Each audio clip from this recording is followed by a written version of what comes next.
ಎಲ್ಲರಿಗೂ ನಮಸ್ಕಾರಗಳು. ಸಭಿಕೋ ನಮಸ್ಕಾರ and a very good morning to one and all present here. CSIR-CFTRI extends a very warm welcome to all distinguished guests, heads of departments, scientists, staff, research students, teachers and students from Kendriya Vidyalaya, Mysore, ladies and gentlemen, for the half-day colloquium on tribal knowledge and wisdom on the occasion of 150th birth anniversary year of Dharti Aba Bhagwan Birsa Munda, Janjatiya Gaurav Varsh, starting from November 2024 to November 2025. Tribal knowledge and wisdom represent the accumulated wisdom and understanding of indigenous communities passed down through generations via oral traditions, practices, and beliefs. This knowledge encompasses a wide range of areas, including traditional medicine, sustainable agriculture, environmental stewardship, cultural heritage, and practices offering unique perspectives on the natural world and human society. It's a valuable resource for understanding traditional knowledge system, improving social and economic development, and fostering a deeper understanding of the world. With great pleasure, may I now invite today's chief guest, Shri Ravindra Thakre, IAS, State Information Commissioner and former Additional Tribal Commissioner, Government of Maharashtra, and other dignitaries, Dr. Shyam Koreti, Dean, Faculty of Humanities, Rashtrasant Tugdoji Maharaj, Nagpur University, Nagpur, and Chairperson Dr. Sridevi Annapurna Singh, Director, CSIR-CFTRI, Dr. Prakash M. Halami, Chief Scientist and Head, MFT Department, and Nodal Officer, Janjatiya Gaurav Varsh, to occupy the seats on the dais, please. Sirs and Madam, please.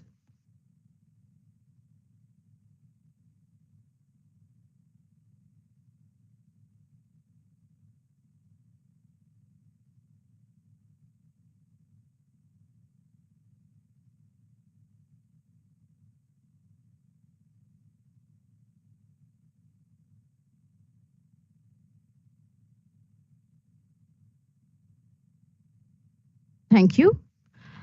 Let's begin the program by seeking almighty blessings. I call upon Ms. Prachi to render the invocation. Ms. Prachi, please.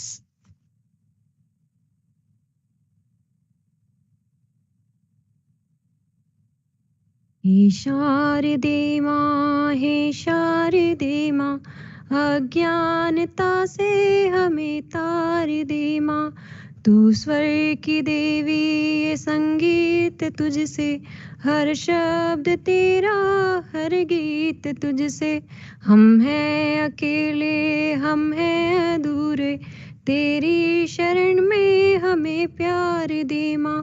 हे शारदे माँ अज्ञानता से हमें तार दे माँ। ऋषियों ने समझी है, गुनियों ने जानी, वेदों की भाषा, पुराणों की वाणी। हम भी तो समझे, हम भी तो जाने, विद्या का हमको अधिकार दे माँ। हे शारदे माँ अज्ञानता से हमें तार दे माँ। तू श्वेत वर्णी कमल पे विराजे, हाथों में वीणा, मुकुट सर पे साजे।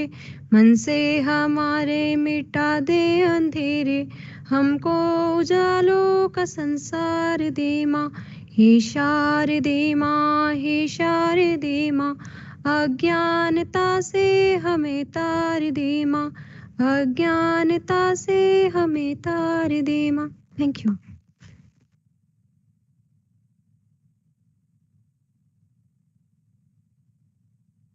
Thank you, Ms. Prachi.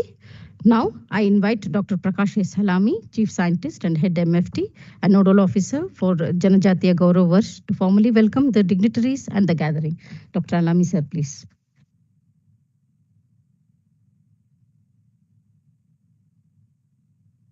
Good morning, everyone. Dignitaries on the dais, It gives me immense pleasure to welcome you all for this half-day colloquium on tribal knowledge and wisdom, organized as a part of Janjatiya Gaurav Varsh celebrations. As we know that this year signifies this commemorating the 150th birth anniversary of Bhagwan Birsa Munda, a legendary figure tribal freedom fighter, reformer, and cultural icon. To honor his enduring legacy, as well as his immense contribution in tribal communities across the India, the government of India has declared 15th November 2024 to 15th November 2025 a Janjatiya Gaurav Varsh. And the institute has nominated me as a nodal officer to undertake these activities around this year. As part of this national observance, we at CSIR-CFTRI will be undertaking a series of activities, including the outreach programs, exhibitions, academic discussions, cultural events. And today's colloquium focuses on understanding and exploring the tribal knowledge system, particularly food, health, and environment, which of course touches our lives here in CFTRI, and how they can actually contribute to a more inclusive and sustainable future. With reference to this colloquium, as Jyoti was mentioning, the tribal knowledge system in India represent the collective wisdom and practices of indigenous communities passed through the generation via oral tradition and community experience. This system encompasses the wide range of knowledge, including the traditional agriculture, water management, medicinal practices, understanding the local ecosystem, and these are actually deeply intertwined in the cultural identity also, the local customs, spiritual belief, providing practical tools and understanding, and many more. Similarly, the tribal wisdom refers to the accumulated knowledge and practices that actually passes from the generation to the subsequent generations.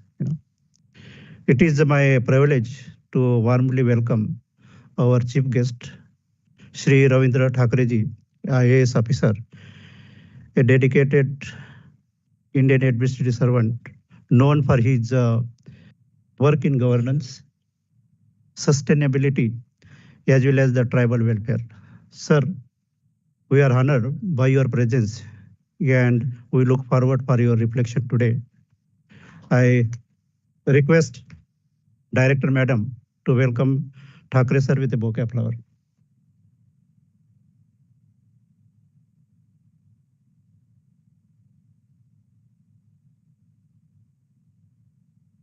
Thank you, madam. Thank you, sir. We are also grateful to our director of CSIR-CFTRI, Dr. Sridevi Annapurna Singh, our own colleague, whose visionary leadership continues to support initiatives that bridge the traditional knowledge with the scientific research and public welfare.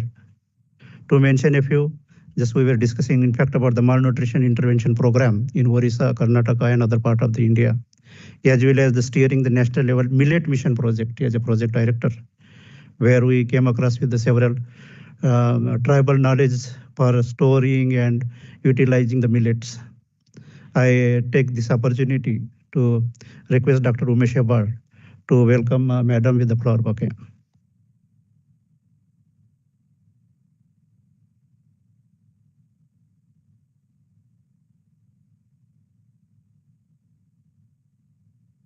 Thank you, Umesh. Heartfelt welcome to our guest of honor, Dr. Shyam Koreti, a professor of history at Rashtra Santa Tugdoji Maharaj, Nagpur University, whose academic work in tribal languages heritage is invaluable to this cause. I heartily welcome you, sir. I request Director Madam to welcome Professor Koreti with flower bouquet.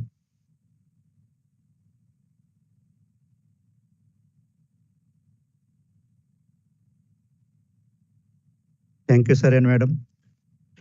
Dr. K.R. Prakash, head of mechanical engineering, National Institute of Engineering, he will be joining shortly, so I welcome him also in his absence, who has actually carried out extensive work in the in tribal hamlets in the Karnataka, Tamil Nadu border areas, and has provided the sustainable solutions, how the livelihood can be improved for them. I would like to acknowledge the efforts of our organizing committee, as well as the controller of administration, AO sir, heads of the departments, my colleagues from the Department of Microbiology, President of SC/ST Association of CFTRI and other members, A warm welcome to the online participant. There were somewhere 100 people who actually registered because we have assured them that we will give them a at least a certificate of a participation. So I welcome them. I'm actually very happy that the student from Kendriya Vidyalaya, they are here. They want to also know what this tribal knowledge and wisdom is.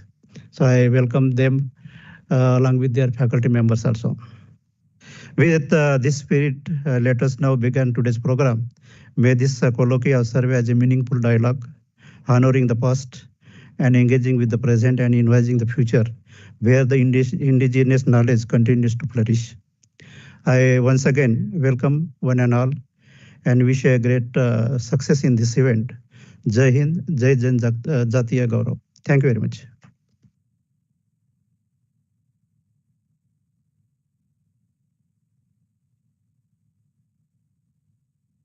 Thank you, sir. I request Dr. Giridhar Parvatam, Chief Scientist and Head FACQSL Department, to formally welcome Dr. Prakash M. Halami for the program with the flower bouquet. Dr. Giridhar, sir, please.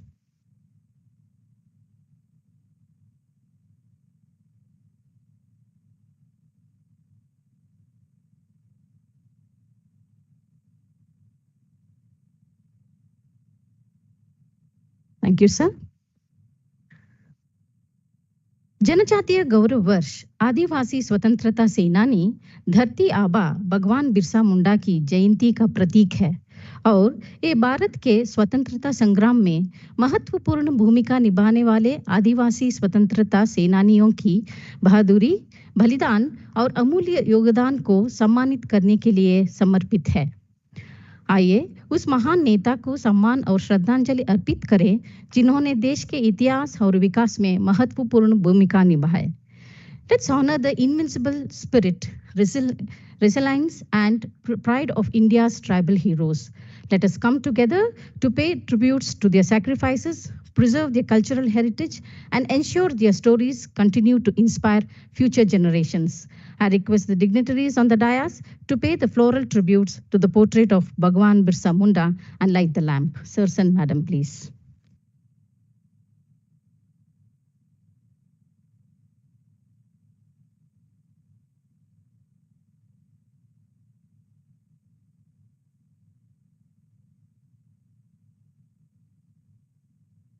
I request the heads of the departments to join.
Thank you.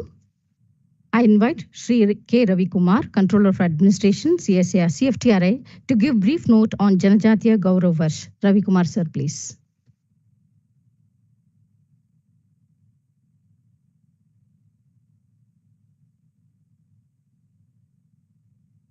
मंच पर आसीन आज के कार्यक्रम की अध्यक्ष doctor Sridevi Annapurna Singh, director CSIR-CFTRI, कार्यक्रम के मुख्य अतिथि श्री रविंद्र ठाकरे, IAS, राज्य सूचना आयुक्त महाराष्ट्र, कार्यक्रम के विशिष्ट अतिथि डॉक्टर श्याम कोरेटी, नागपुर विश्वविद्यालय, और डॉक्टर KR प्रकाश, प्रोफेसर NIE, और इस सभागार में उपस्थित छात्र और मेरा प्रिय साथियों, आप सबको मेरा प्रणाम। भारत सरकार ने 2021 से हर साल 15 नवंबर को जनजातीय गौरव दिवस के रूप में मनाने का फैसला किया है, ताकि सभी जनजातीय स्वतंत्रता सेनानियों को सम्मानित किया जा सके और स्वतंत्रता संग्राम और सांस्कृतिक विरासत में उनके योगदान को याद किया जा सके और जनजातीय क्षेत्रों के सामाजिक आर्थिक विकास के प्रयासों को फिर से सक्रिय किया जा सके। इस साल 15 नवंबर को भगवान बिरसा मुंडा की 150वीं जयंती मनाई जाएगी। श्री बिरसा मुंडा का जन्म 15 नवंबर 1875 को झारखंड में हुआ था। वे छोटा नागपुर के मुंडा जनजाति के एक प्रमुख जनजातीय स्वतंत्रता सेनानी, धार्मिक नेता और लोकनायक थे और भारत में ब्रिटिश औपनिवेशिक शासन का विरोध करने वाले एक महान प्रतीक थे। जेल में ही 25 साल की बहुत कम उम्र में उनकी मृत्यु हो गई। जनजातीय कल्याण मंत्रालय ने सभी सरकारी विभागों से 15 नवंबर 2024 से 15 नवंबर 2025 तक वर्ष भर चलने वाले समारोह के हिस्से के रूप में गतिविधियों की योजना बनाने का अनुरोध किया है, जिसमें जनजातीय कला, संस्कृति, विरासत और इतिहास को बढ़ावा देने हेतु प्रयास शामिल हो। साथ ही भारतीय स्वतंत्रता संग्राम में जनजातीय समुदायों द्वारा निभाई गई भूमिका को प्रदर्शित करने वाले कार्यक्रम और उनके सामाजिक आर्थिक विकास पर प्रभाव सुनिश्चित करना भी शामिल हो। CSIR-CFTRI में भी हमने इस वर्ष भर चलने वाले उत्सव की गतिविधियों की एक श्रृंखला की योजना बनाई है और आज जनजातीय ज्ञान और बुद्धि पर आधे दिन का सेमिनार इस श्रृंखला की दूसरी कड़ी है। मैं आप सभी से अनुरोध करता हूं कि आप भविष्य के कार्यक्रम में सक्रिय रूप में भाग लें तथा वर्ष भर चलने वाले इस समारोह को सफल बनाएं। धन्यवाद।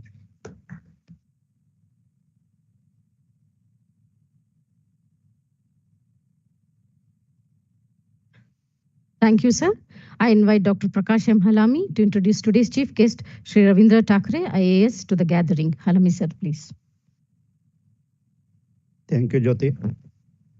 I have a privilege to introduce today's chief guest to the August gathering. Shri Ravindra Thakre, sir. He is a IAS officer, basically educated, having a postgraduate degree in applied electronics, and with a 15 years of service as a deputy collector. Had a first his probationary at Bhandara, and then his first posting was in Munda during his probation time. Served as a sub-divisional officer in Wardha, Gadchiroli, Morshi, Amravati, Yavatmal also. More importantly, he is recipient of silver medal for best census work at Gadchiroli. He served as a additional collector in Akola during 2009 and 11, and subsequently during 11 to 16, he was a deputy commissioner of revenues in Amravati.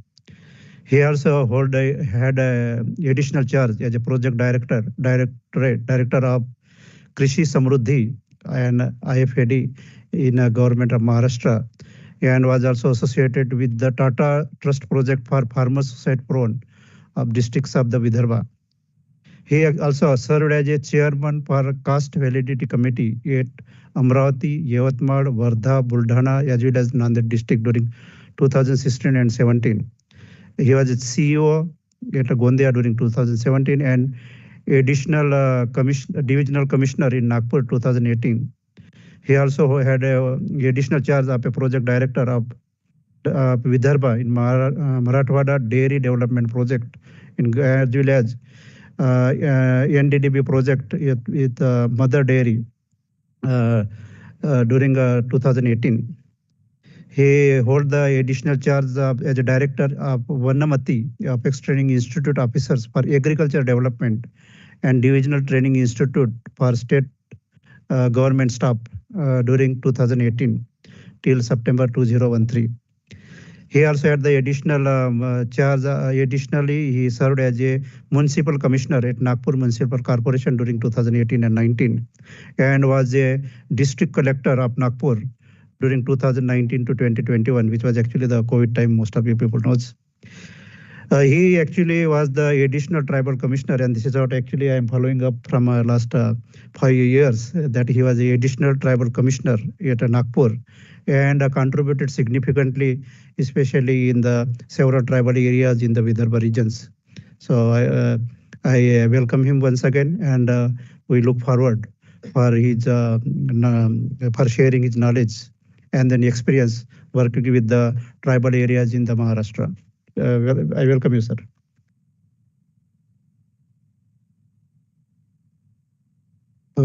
Thank you, Dr. Halami, sir. My salutations to Dharti Aba. I really congratulate the Institute for conducting this function over here. Although it has been on the directions of the Government of India, but the participation is also good over here. So I really congratulate all of you for that. Honorable Director, Dr. Singh ma'am, my presentation is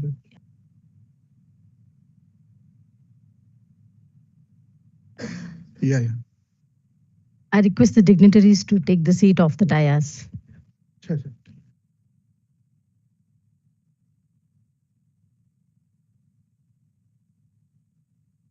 Is here only. Projector. Yeah.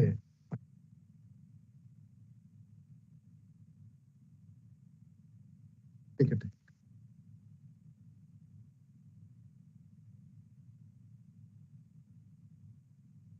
Honorable Director, ma'am, my colleague in the tribal development, Dr. Shyam Koreti. Another colleague, actually, Dr. Halami is also my colleague for tribal development. All the scientists from this August Institute, students, brothers and sisters.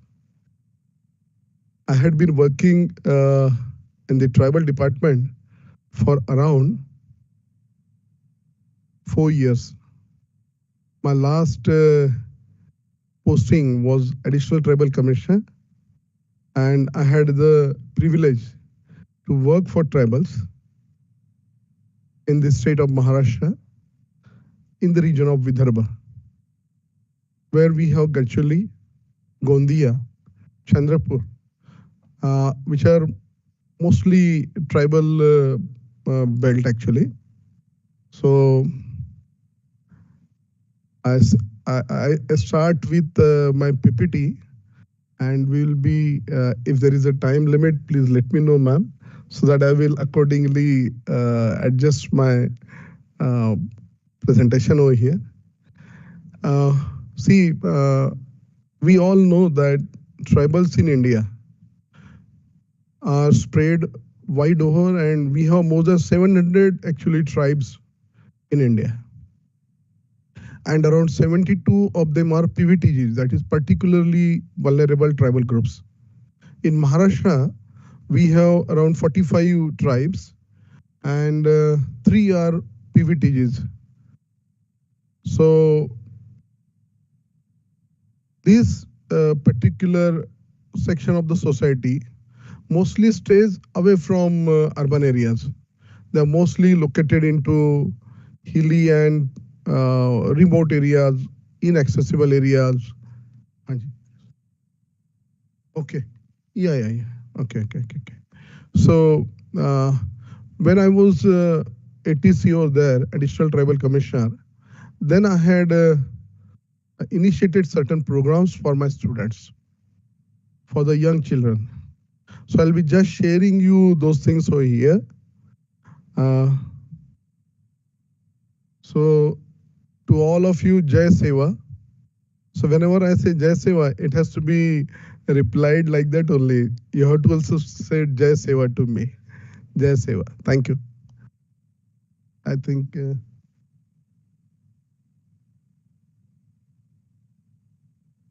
is it to be pointed to certain place? Okay.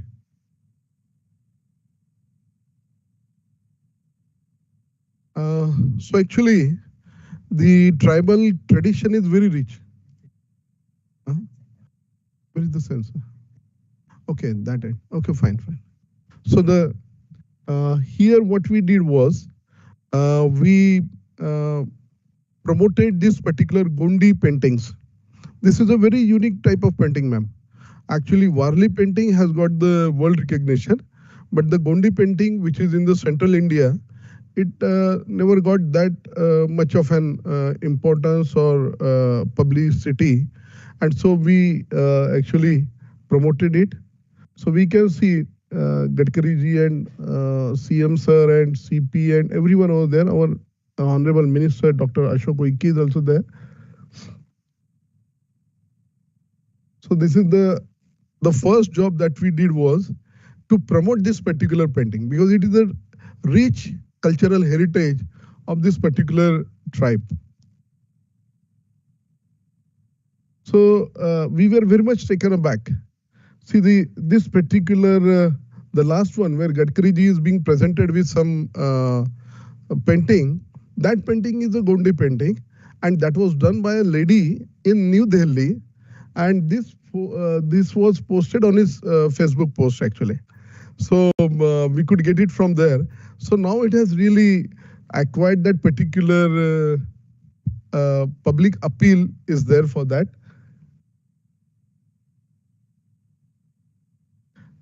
We actually presented into the World Art Dubai in the 10th edition year before last. So that this should go to all other places also. So in Dubai, every year in the month of May, we have got a world art exhibition where all the countries, they participate. Many artists, they participate.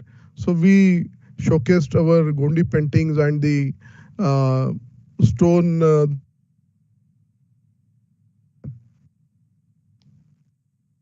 So even on the flyovers in Nagpur, we got those painted from the corporation so that everyone in the city also knows that how are the Gondi paintings and how the color combinations are there. Honorable President Ma'am had come at Nagpur, and at that time she really appreciated the dokra, rock dokra. See, dokra is basically brass metal this thing.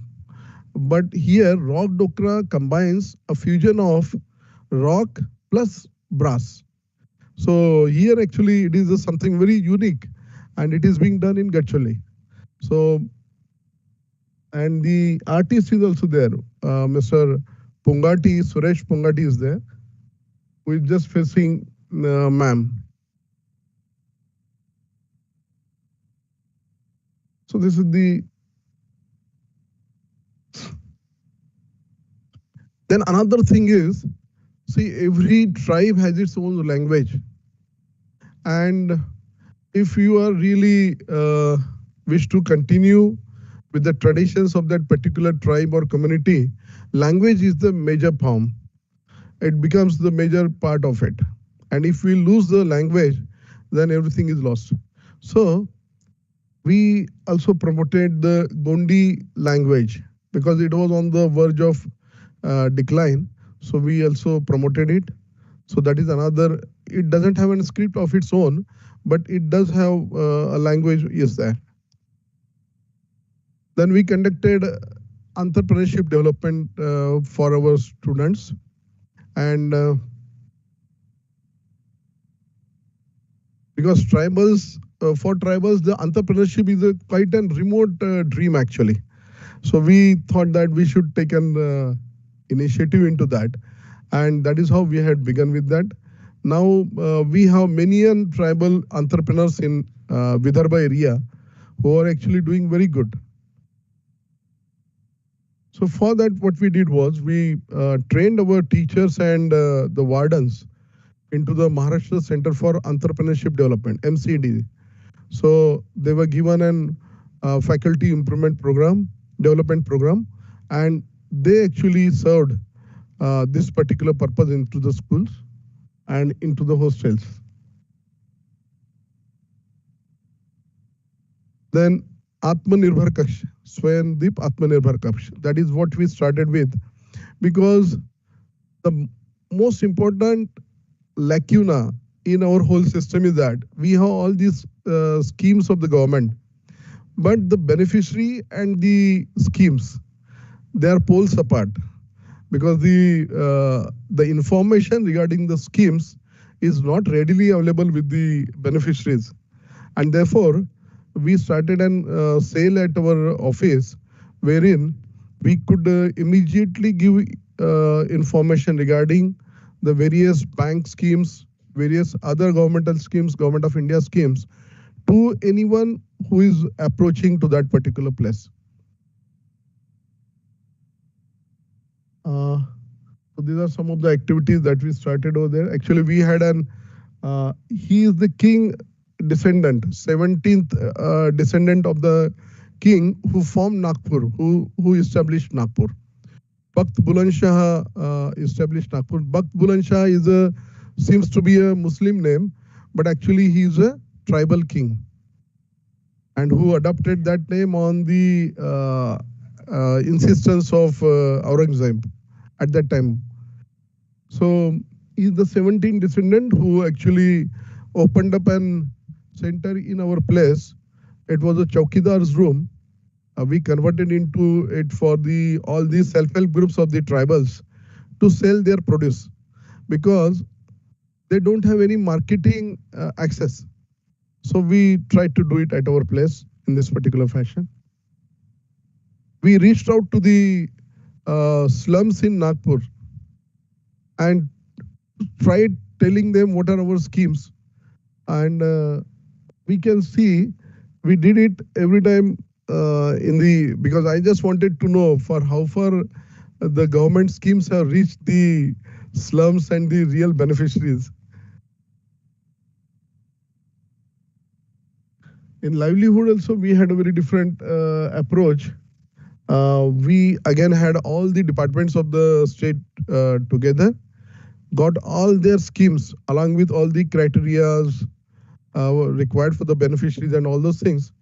And finally, a 32 GB this thing pen drive was given to all our functionaries, so that anyone coming to them, they would be able to just find out what is the scheme of district industry center, what is the scheme of fisheries, what is the scheme of agriculture, what is the scheme of agriculture, and all these things. So all the regional heads were invited for this particular one day workshop, and therein they contributed, they actually narrated, and there also they gave their presentations in that particular one day workshop. We started various programs. This is a team, actually after 40 years they had come. So that is Runanu Banda. Now here we also started tea with tribal celebrities. So Dr. Prakash Shalami is also one of our celebrity to whom we had a discussion with the students actually. We have some 2,000 students residing into our hostels in Nagpur itself, proper Nagpur. And there we had a discussion of the students with the celebrities from the tribals, because they really have struggled a lot and achieved whatever has been achieved by them on the right is purely due to their own efforts and uh, intuition and efforts and vision actually. So we conducted one program for 52 weeks in which we had in every week, we had one role model, a tribal role model who had struggled and now he is a successful person. So that for the children, we could get it. And then the Honorable, then DCM, now CM, he inaugurated it on 15th of August 2022. And everywhere we had the tribes, this Gond tribes, Gondi painting as an symbol for that. This was another program, Blossom, launched by Honorable Gadkari ji. It is actually MUHS program, Maharashtra University of Health Sciences, along with the tribal department. So in this particular program, around 12,000 tribal people were actually screened for 7 diseases. So Blossom is an acronym for that actually. So that is, as we all know, breast cancer is there, liver cirrhosis is there. So it's an acronym for that, Blossom. These were the findings.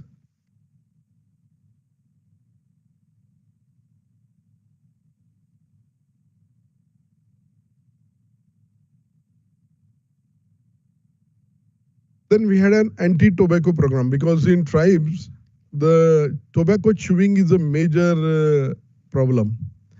We operated around 800 plus students from our schools who had precancerous lesions. And around 3,500 had, they got it cured with the medication only. 6 months around medication was given to them. And around 23,000 students were actually screened into this. An app was launched to just find out whether it is a precancerous lesion or not. So our wardens and teachers could actually use that. I have something very special for the students actually who are slightly getting bored, but I have something very special at the end.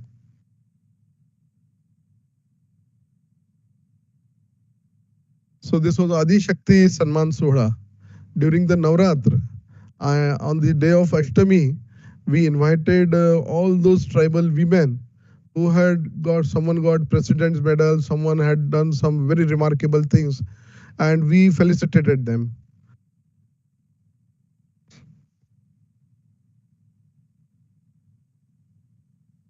I had the tribal society, civil society was always with me.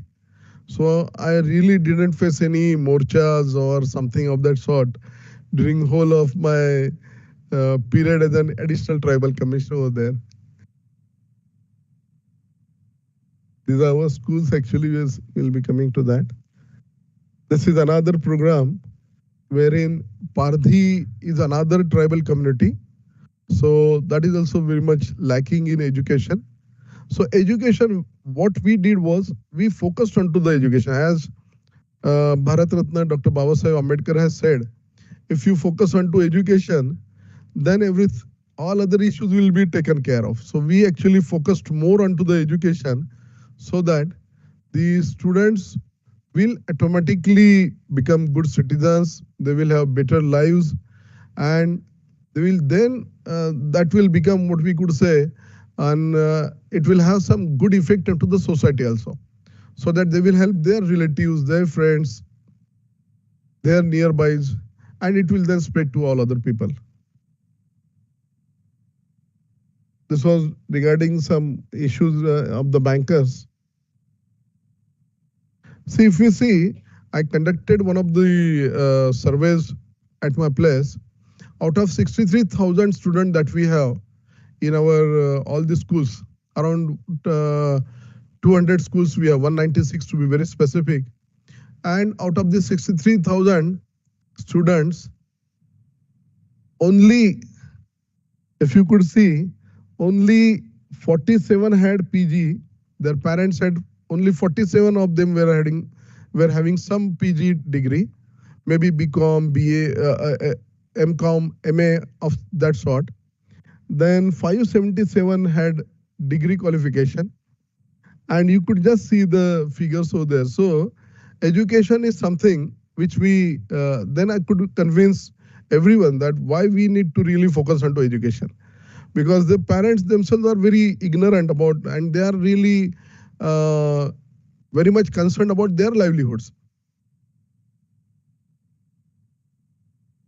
So last year, 3 of my students, they got into National Law University, and we presented them the laptops in the DPC, District Planning Committee's meeting, wherein the Honorable CM actually presented them the laptops along with their parents. We also conducted the dialogue of the local, our collectors and Jilla Parishad CEOs, who are all IS officers, and SPs with those of our hostel students, so that they are inspired by that. They should be inspired to go for these good careers. Because see, in our homes, all our parents, they keep on telling us what we should be doing, or there is some information system, support system is there. But for an ignorant or an parent, as I showed you just now, it becomes really difficult when he's striving hard to make his living. All these things, all the career things are really take a backseat over there. So as we could see, we have Dr. Prakash Halami over here. We have Dr. Bhaskar Halami. Dr. Bhaskar Halami, he was our cook's in government ashram school. He was the cook's son. Now he is working on mRNA in USA and drawing a salary of around 18 lakhs rupees per month. So if a platform is given to the tribal students, they can really show the mettle that they have got. But the platform has to be properly created and given to them. So that is what we try to do over here.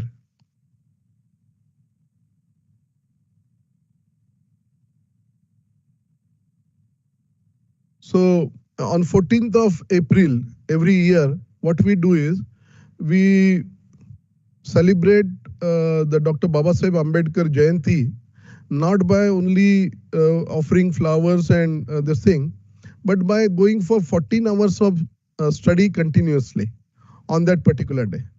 So that what happens, the students, they get into that particular habit because they really don't have any precedence in their homes.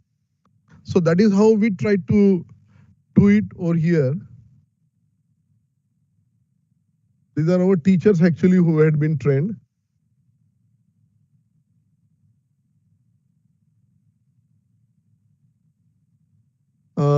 Now our students are able to speak, some of our students are able to speak Japanese. And that was confirmed by Mrs. Fumiko Nakai, Senior Evaluation Officer, IFAD Italy, that the students are really speaking in Japanese. And they are the Jilla Parishad students.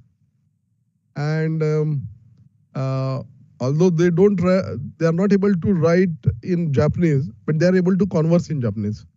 And their mother tongue is Gondi language. Their mother tongue is not Marathi even. When the medium of instruction is Marathi, they have to learn Marathi first. When they go to the higher classes, they have to learn English. So that is how their journey is. It's a tedious journey because when you are speaking Gondi language in your homes, it becomes difficult to learn Marathi to begin with. and then to switch over to English and all those languages. These are some of the, we are going to see these videos which the students here will definitely like, and they will be really astonished. We started with memory enhancement. Around 37 students had passed IIT JEE exam last year, the first one. Although no one could clear the second examination, advanced one. We also started with Vishweshariya National Institute of Technology. We have started a course for coding and computer literacy right from first standard now. So that will go on, and we will have a very good result because artificial intelligence has already entered into our lives, and in another 5 years from here, it will be a great part of our lives actually.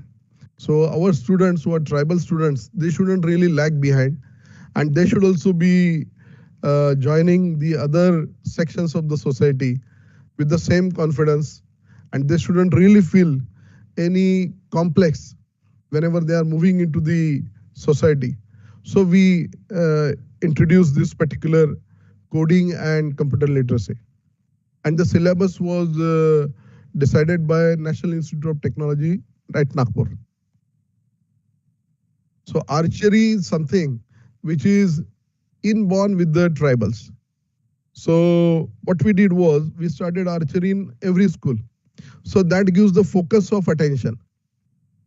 That gives the focus.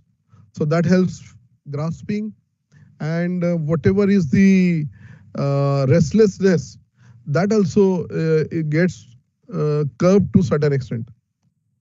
Chess we started so that students will have more focus on whatever they are going to look at or address to. This is Malkham, which is peculiar to Maharashtra, maybe also Karnataka, some districts.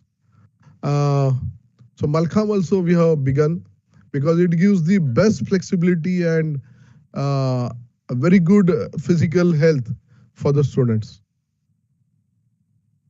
So Jai Seva, but now I will begin with something which will be really very interesting to our students.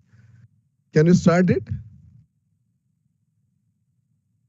They got a bit bored, isn't it? Yeah. So, well, just a minute, please hold. Whatever we are going to see, it is for another only 4 minutes. And herein, this we called as in Brighter Minds. Heartfulness Foundation is there in Hyderabad. The Heartfulness Foundation actually teaches these Brighter Mind techniques.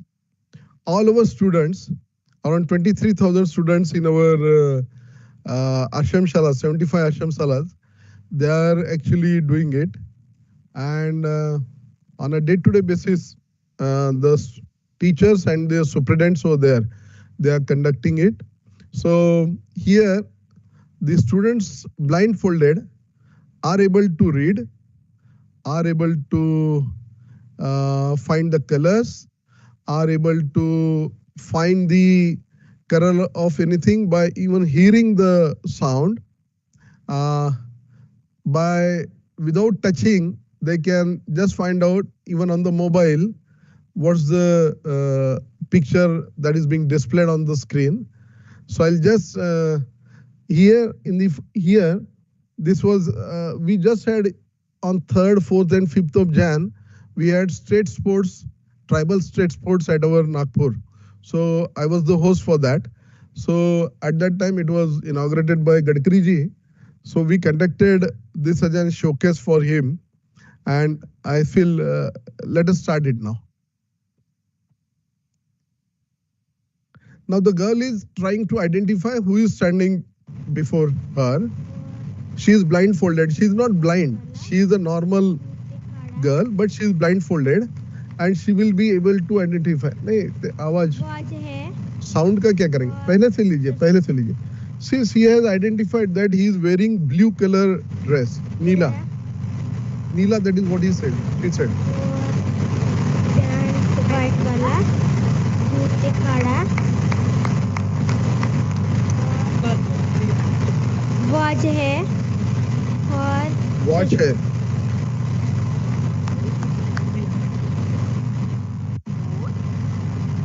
Seven Now this girl is reading one of the figures on the note actually, currency note. 6 1 50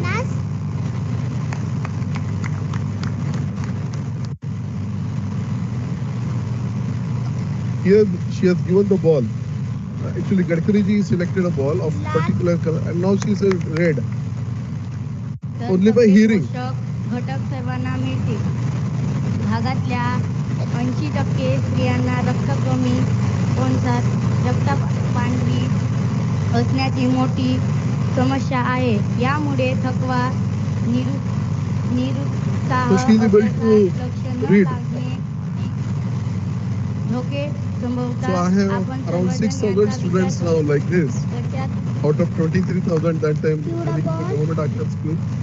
गुलाबी ball orange ball पिवळा glass So he told yellow ball, yellow ground, गुलाबी that glass. टोपली गुलाबी ball आवाज orange आवाज ball बढ़ा सकते हैं क्या? पिवळा बॉल Maximum. हिरवा बॉल निळा ग्लास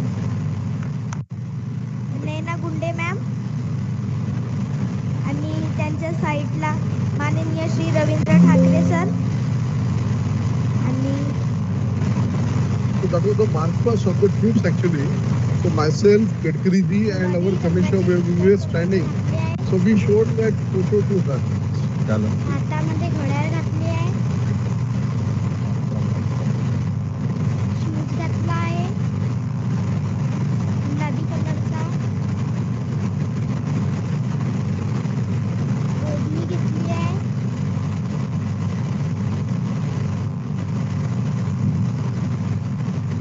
हिरवे कलरची पानं आहे फिकट कलरचे गुलाबी फुलं आहे So she is actually describing what is the color of the dress and the dupatta that she is wearing.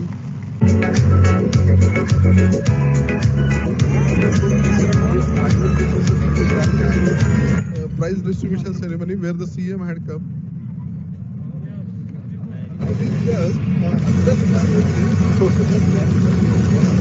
Please stop. So here this girl actually, she has been given 3 jigsaw puzzles. All the jigsaw pieces are actually placed together. One is cow, the other is dog, the third is elephant. And she is blindfolded again, as I told you. And she will then take a piece and put it properly. She put all the 3 animals properly over there before Honorable CM sir. So please start. त्या सर्व गोष्टीचं निरीक्षण माननीय मुख्यमंत्री महोदय करीत आहेत. Glass पिवळ्या कलरचा बॉल लाल कलरचा बॉल गुलाबी कलरचा मोबाईलवरील फोटो ओळखणे, वस्तूवर पाय फिरवून वस्तूवर रंग ओळखणे, डब्यातील बॉलचा रंग ओळखणे आवाजावरून आणि पझल चित्र जोड.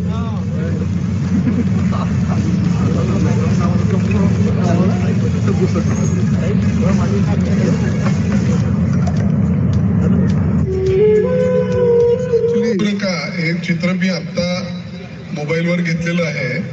हे चित्र ही मुलगी मी तिला देतो आहे. हे चित्र काय आहे बेटा जरा सांगशील? हे घे, ते दे तिला. टच करू शकतो का? टच करू शकते तू.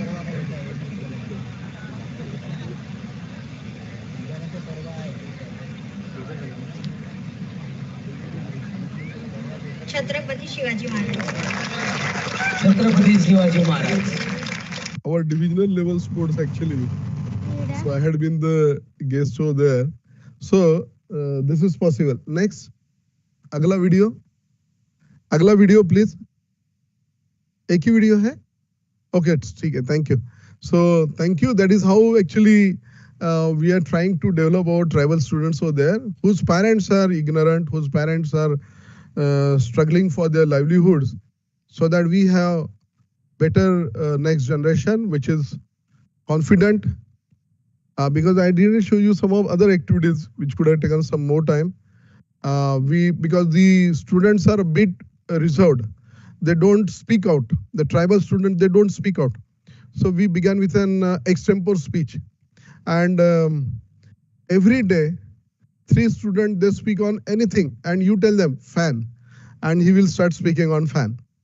You tell them speak on sunlight, anything, you find any object and you tell them, and they will give a good 2 to 3 minutes speech on that, and anyone from the class. So that is how we have started to begin, so that they should have a self-confidence and they should be able to face the competition in the world. So thank you, ma'am, and thank you all the dignitaries over here for listening me so patiently. बच्चों को अच्छा लगा? Did you enjoy it? I think some of you must be knowing this particular techniques, Vitamin techniques. कुछ लोगों को शायद पता होगा. Do you know it? White dress में मैम है कोई? Yeah, ठीक है. So thank you once again. Jai Hind.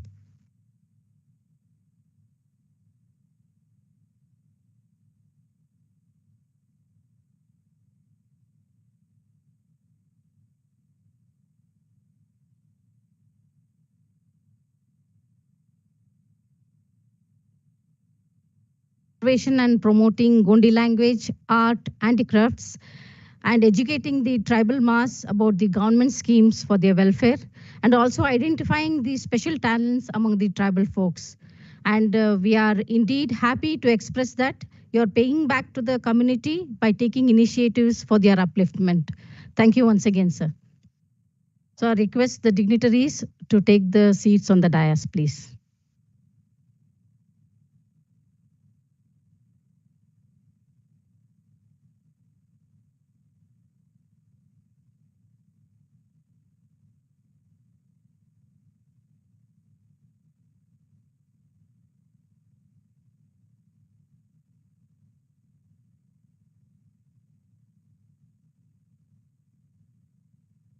Yeah, I request our respected director, madam, to felicitate the chief guest, Sri Ravindra Thakre, IAS, as a token of gratitude and appreciation for gracing the function today.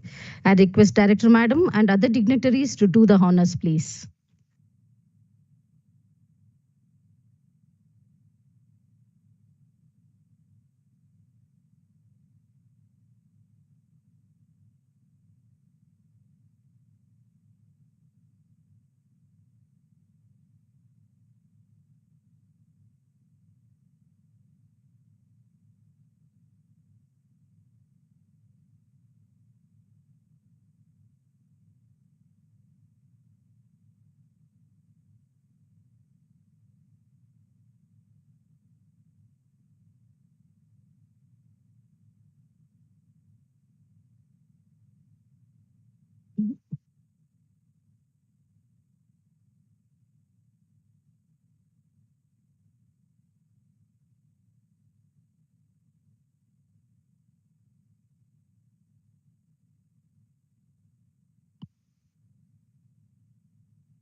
Thank you, sirs and madam. Ladies and gentlemen, it's time for a high tea break. Please join us for the refreshment in the quadrangle adjacent to the Assembly Hall.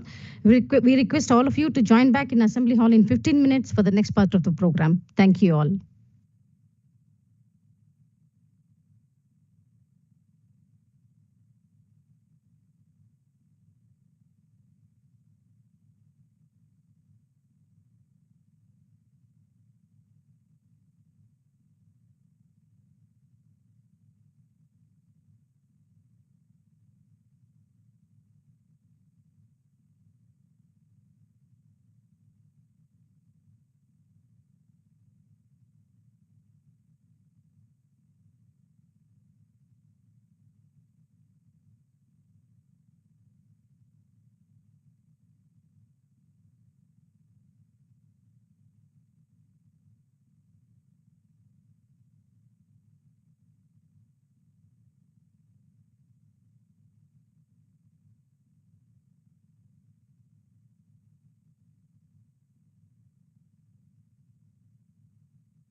Sorry, sir? They went, that's it, sir.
ಇನ್ನೂ ಸ್ವಲ್ಪ ಎಂತ ಹೇಳಿಬೇಕಾಯ್ತು ಅವ್ರದ್ದು full sound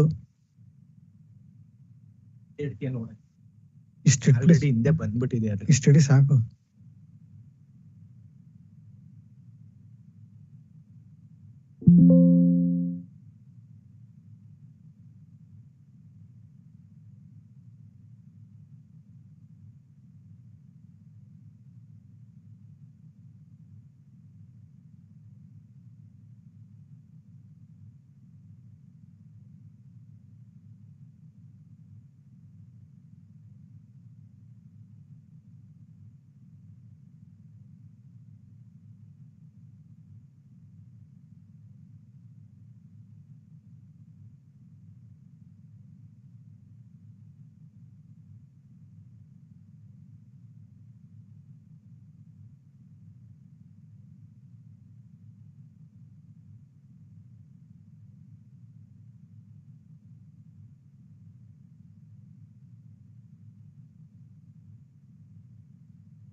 Once again, good morning to one and all. We welcome you all once again to this half-day colloquium on tribal knowledge and wisdom on the occasion of 150th birth anniversary year of Dhartiyaba Bhagwan Birsa Munda Janjatiya Gaurav Varsh celebrations. We have distinguished guest Dr. Prakash K.R., Professor and Head, National Institute of Engineering, Mysuru. We extend our heartfelt welcome to Dr. Prakash K.R., Professor, and I request our Director Madam to welcome him with a flower bouquet.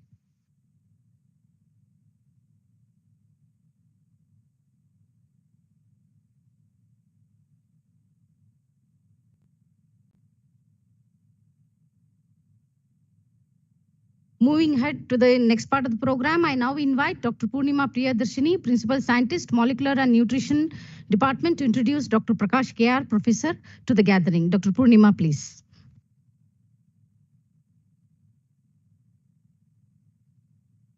Thank you, Jyoti. I have the privilege of introducing Dr. K.R. Prakash, one of the invited speakers to today's program. Dr. K.R. Prakash is a current professor and head, Department of Mechanical Engineering, NIE, Mysuru. He has B Engineering from Bangalore University, then an MTech from Mysuru University, and PhD from VTU in 2012. He has over 30 years of experience, which include both in industry, academia, and at the university. And he has handled many projects, both in industry and at the institute. His major research interests are on automation and control, material coating, sensor materials, robotics, and IoT. He has guided 3 PhD students and awarded 4 PhD, and publications are over 50, and he has been awarded with 1 patent, and as well as 1 patent has been published. Apart from this, he has been a part of many training programs as a resource person, which is conducted in VTU during the deputation of VTU as a special officer. He has been part of many corporate trainings and at many places.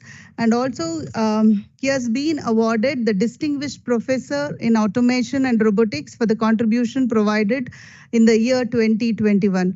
A hearty welcome to you, sir, and kindly, the hall is waiting for you.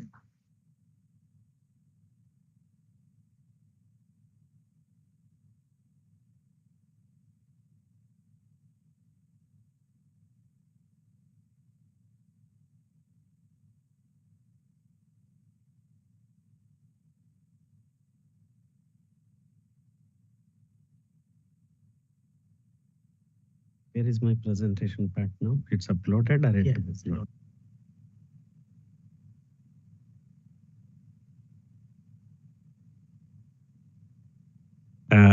Good morning to one and all. I don't have many slides to tell because Prakash Almani sir told what is the contribution for the forest regions and the tribal people. So I have only taken 4 slides. However, being a 30 years of experience, I'll be able to talk in front of this group over my expertise and projects handled and other things.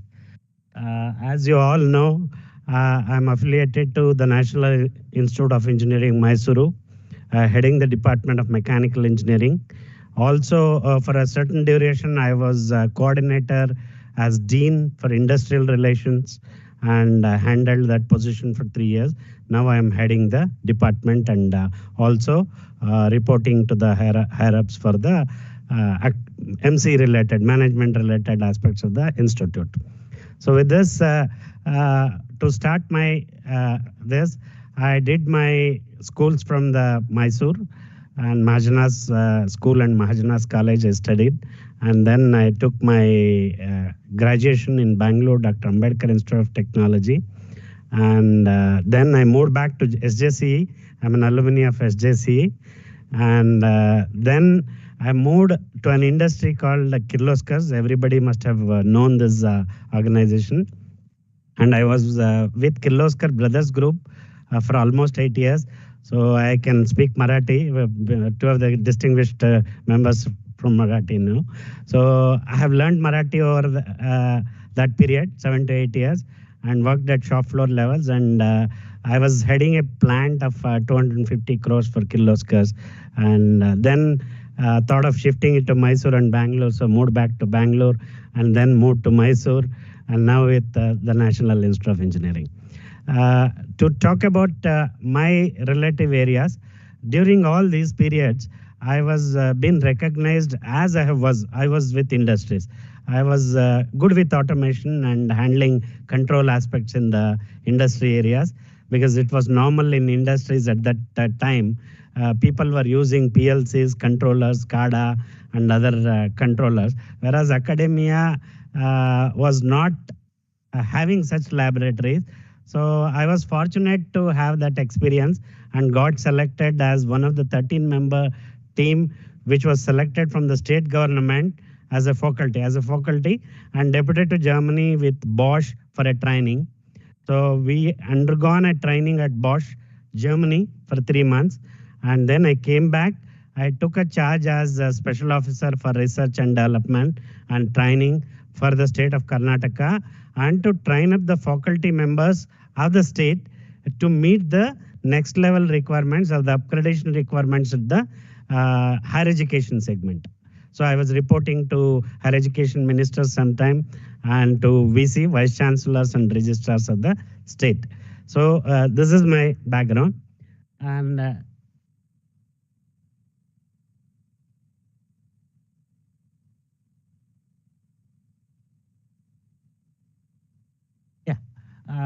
to tell something about the projects that we work now is microgrids. Normally, what is a microgrid is it is a decentralized powering kind of a thing, energy source. So that means we would rather use the wind, solar, and biofuels, and build our own stations which can support the villages. So what is the advantage of this in the current area is some of the islands which may not be able to take up the energy from any other part of the globe or the part of the surrounding areas. So there they need to build these kinds of decentralized powering stations which can generate energy and manage energy.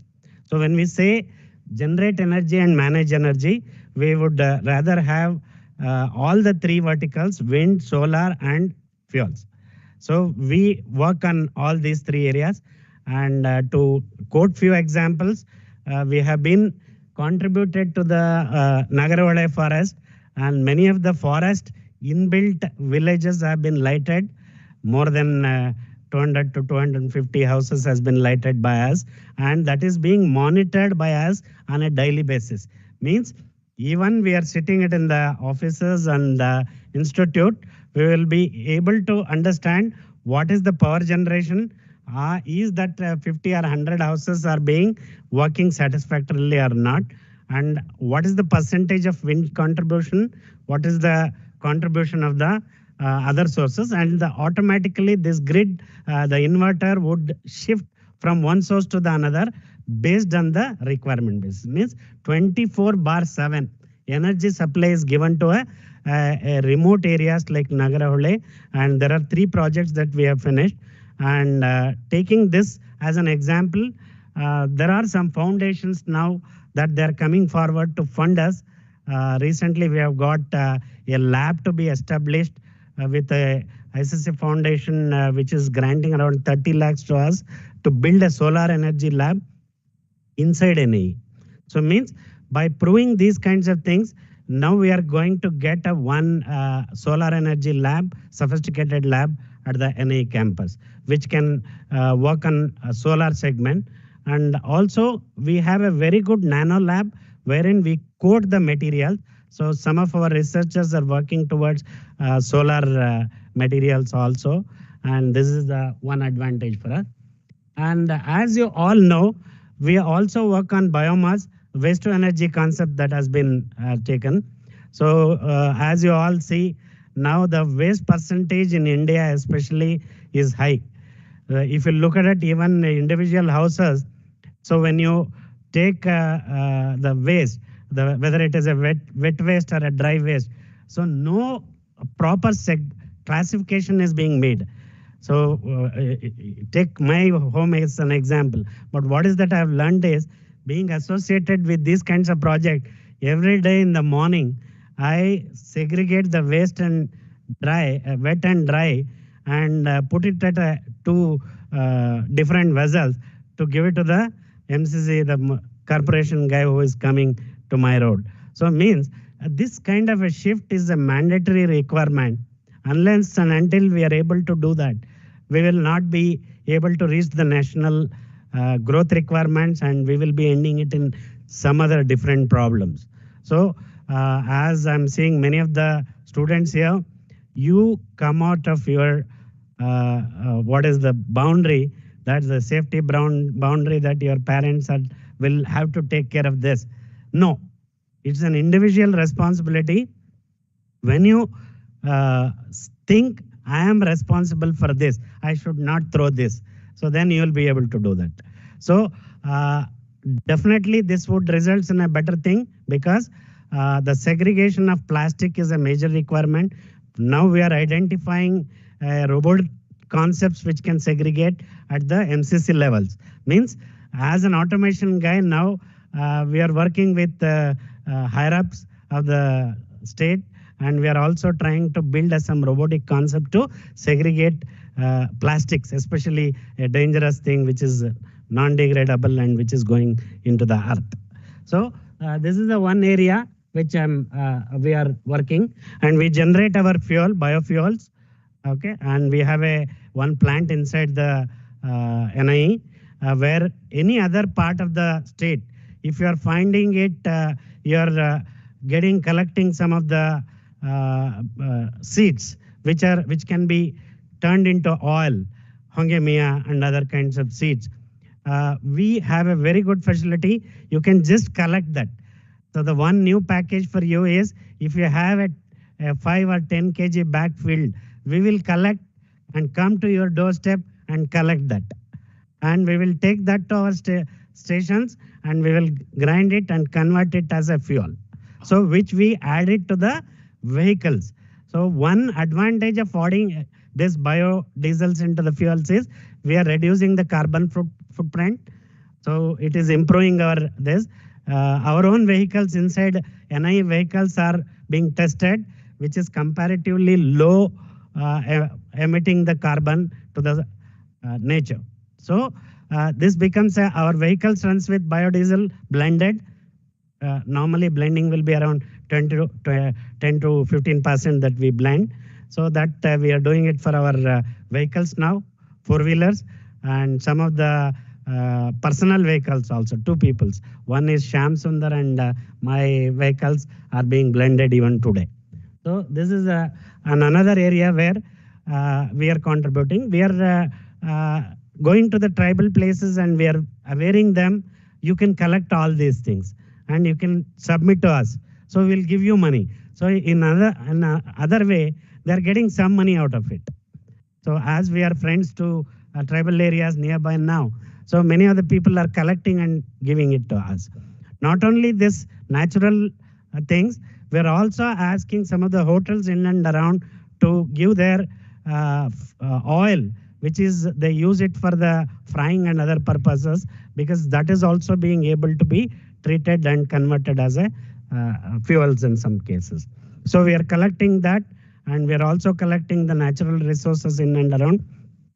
And out of the box, we have executed a project called cocoon counting machine, which is we have supported to a sericulture department. Why it is? Because every farmer is growing the mulberry and making his own silk cocoons out of it, and because it's rich and he can get money.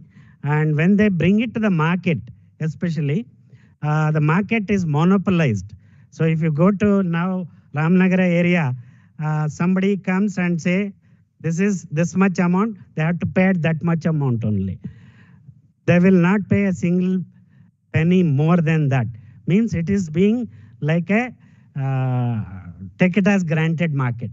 So means we have to get out of that conditions. So what we proposed is for the sericulture department, we will generate you an automatic counting machine. Let the any volume come, we will be able to segregate quality and non-quality aspects of cocoons, and the weight and other proportions will be displayed. You can bill it through the bank later to the customers. So here the agri or the farmers that they come in crowd.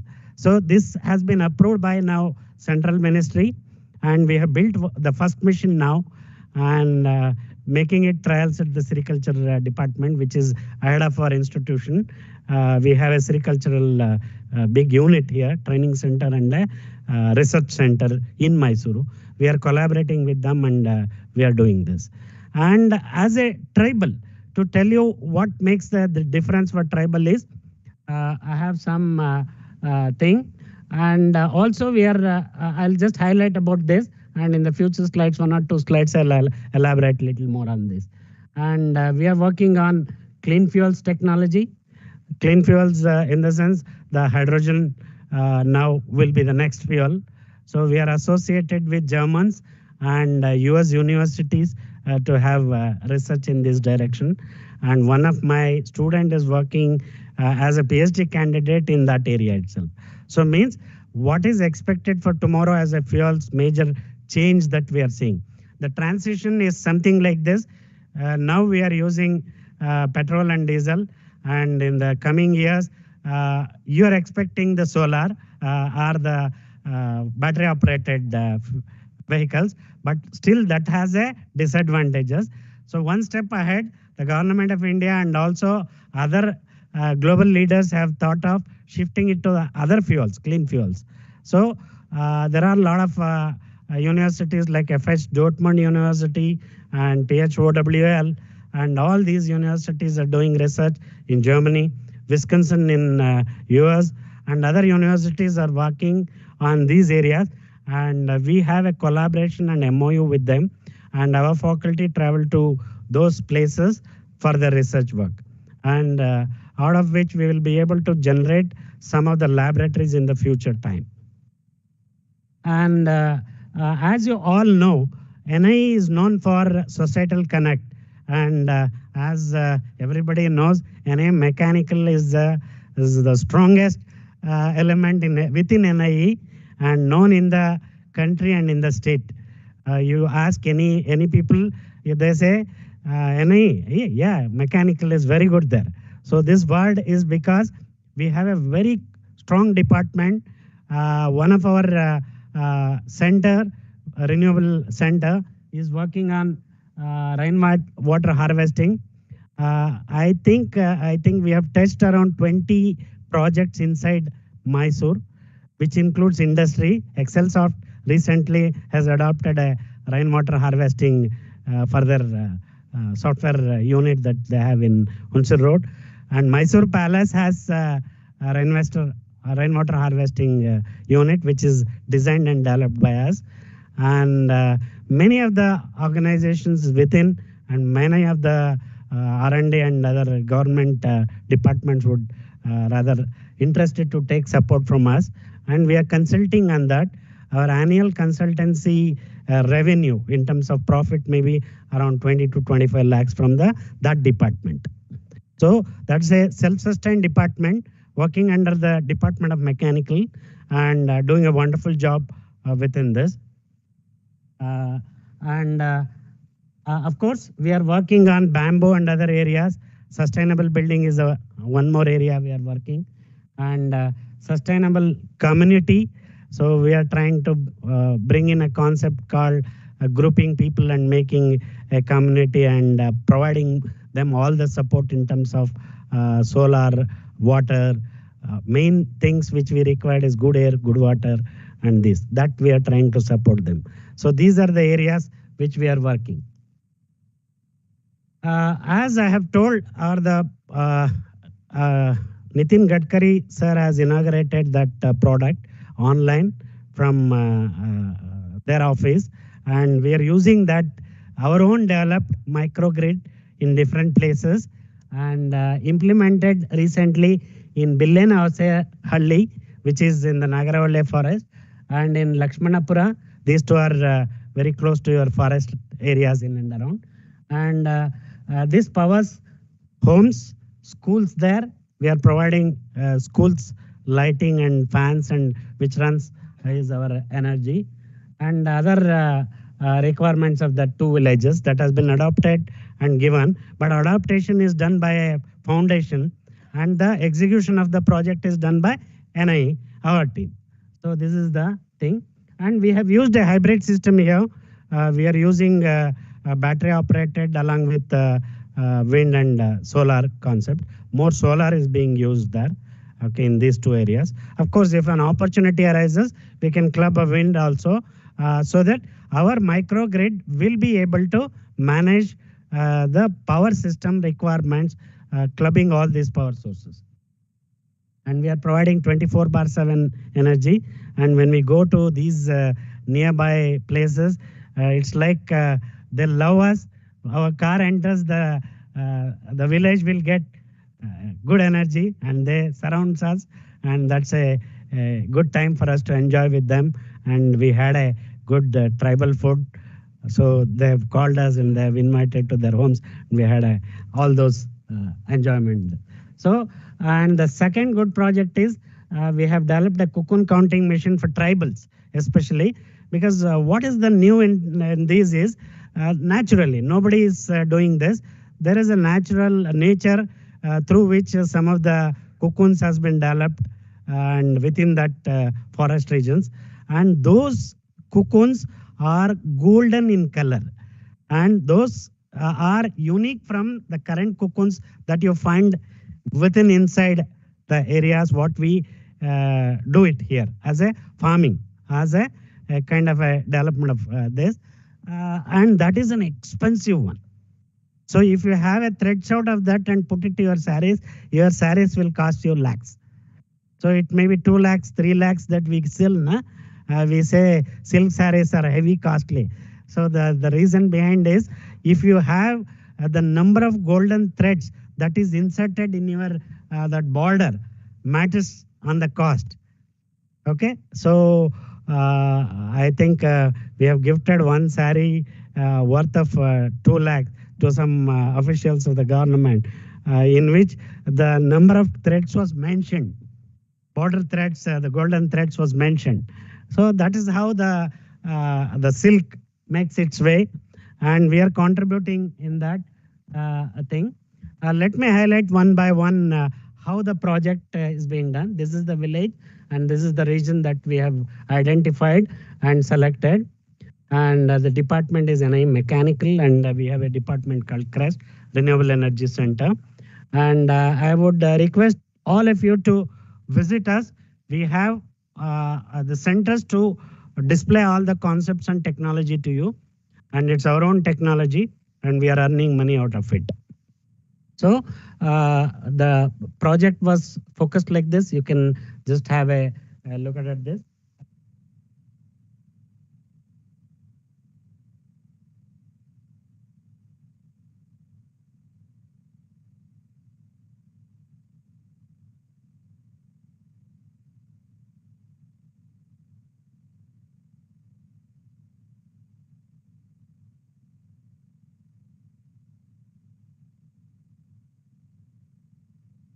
Under the Asha Jyoti.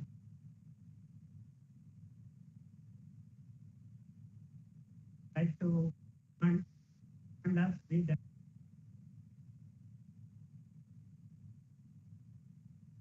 Of course, two tribal hamlets. This is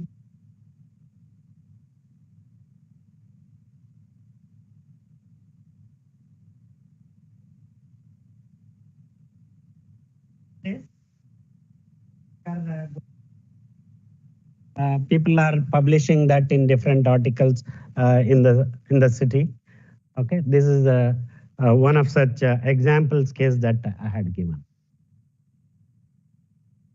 As I told you, the second project, the cocoon counting, it's a very beautiful machine, highly automated machine. So you can bring the cocoons which is collected from tribal places like this. So this will look something different. See, this is not the normal cocoons that you find it here in and around. But however, they'll be able to collect 1 kg, 2 kg, 3 kg, depending upon as they go inside the forest regions. If they find this, so they can plug it and bring it to their home, compile it, and whenever they acquire some quantity, they can bring it and sell it. If this cocoon brought from the tribal areas and put it to that machine, this will segregate it nicely, clean it, segregate it, and give it as a counting. And can you imagine how much is the cost per kg? It will go in thousands. So normally tribal peoples may not get that much of money directly. So even if they are roaming here and there, they can earn money out of it. So this is the difference. So we are trying to give them the input. Just search for the natural things and you can make money out of it. So that's the one interesting thing. And of course, these kinds of things will be seen in Japan, Sri Lanka, China, and India. Normally, we have a fortunate to have these kinds of cocoons which are coming from the forest regions. Cultivation may be done, I think, but maybe even we have not studied up to that level, madam. How this is formation of this, we may have to make some research. And why the number is less? Normally, the number is very less. Here and there they may get. And which type of the worm that gets converted into this level and go, we don't know. A lot of research can happen in this.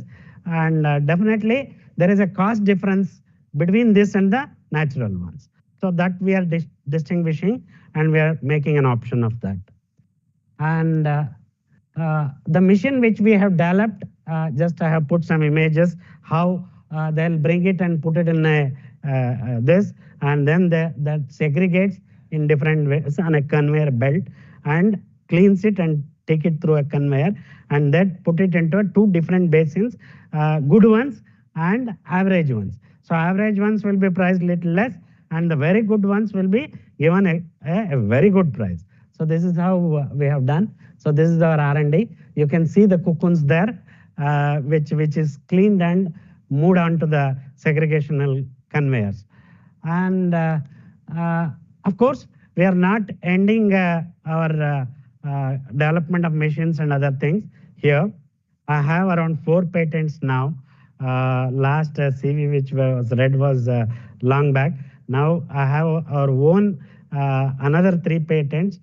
The one in on food technology also. In the food technology, the first machine was developed by us in NIE is an IoT-based cooking machine. Like today you are seeing ATM idli and instant masala from a machine. So this concept was given by us from NIE and the patent registration was in the year 2013 and we have received that patent in the last academic year. Of course, we inside the institute, we are not having factories to convert that into a factory kind of thing. So we are patenting it and giving it to the society and they are trying to convert that into this. In the future, why not only the ATM idli? You can see the South Indian dishes cooked from India to an America. So mother can be in India and machine can be in US and your son or daughter can have a food or breakfast in the morning which is cooked by your mother only. So this is the challenge that is possible. We have tried it, we have patented it. Okay. So with this, after this, when we started putting it in India, how things has to move because we are very weak when we compare to China or any advanced countries. So our technology, if we are able to develop and made it affordable to the society, there will be a huge transformation within India. There will be a huge transformation. And that is expected. I request every youngsters, maybe students, to think beyond the boundaries of your syllabus and think a little. Over a period, you will be able to generate your own idea into a conversion path. Okay, if you are able to do, our India may require a lot of such things. Now I am handling a one DST project in which I am working for a railway stations to have a quality foods. If you observe now Indian railway systems, as you travel from say Mysore to Manali or this, the person would rather take 1.5 to 2 days at time. So the way of food that we are forced to take is different. So automation can solve any of such problems. And today, if you see the adaptation of such technology at outside India, some of them are more feasible to at some places. I don't mandate that to be come to all the households, need not be. We don't want to make our either a woman in the house lazy. So let them have the same platform, but keep an alternative way of technology growth to meet for the required areas. So that is the one. And after that, I started my own company. I have 2 units within Mysuru, which is also supporting some of the food for Ayur related products. And we now make some of the oil related products also and supplies to the next customers so that they blend it in the medicinal level or to the one such examples I am quoting here. So this is for the sericulture department we have done. As you know, the mulberry, which is mulberry is a fruit which grown from that tree, mulberry tree. The leaves are being fed to the worms, and during this process, the mulberry gets converted as a fruit and which falls, which nobody cares in many of the thing. And if you are able to pluck that mulberry in the right time, and I think there is no medicine compared to this which supplement your arthritis or bones related problem. We can solve the Indian problems, which is more of a joint pains and other things. If you are able to consume this gradually, okay, it is very hot. You cannot consume it in bulk. If you consume it, you will decent system will be abnormal. So whereas a proper mix of which would rather generate you a natural medicine for you over a period of time. And one more interesting research is this is being used in the skin treatments. So now many of the skin related diseases that you are observing, and these powders are being mixed with those and treated. Okay, so for which we have now associated with sericulture department in Mysuru and Kashmir. Okay, there are 2 units, major R&D centers, one in Mysore, one in Kashmir. And along with them, we are generating this and we are supplementing it to the thing. The last week only, the Minister of Sericulture visited and some of the discussions happened to improvise this at the different levels. However, this is in cooperation we are taking with Sericulture Department in Mysore. And apart from this, other product which I have invented, just let me tell, I have not taken here because sir has told tribal related work what you have done. This is what I have done with respect to tribal related. And with respect to other, the one more area which we have worked is remote laboratory concept. That means the equipment, this equipment is here and we have to call an operator for it if something goes wrong. Okay, so need not be in the future, need not be in the future. So we can take completely any devices or an equipment remotely onto controls. Okay, and we were able to conduct the laboratories from a remote place during the COVID season. So this was the challenge we accepted. As you all know, COVID-19 has hit and everything was stopped and no people were allowed to move here and there. So we, our classes were stopped. At that time I thought, arey, what is this? 1 month, 2 months, student is not coming to a college.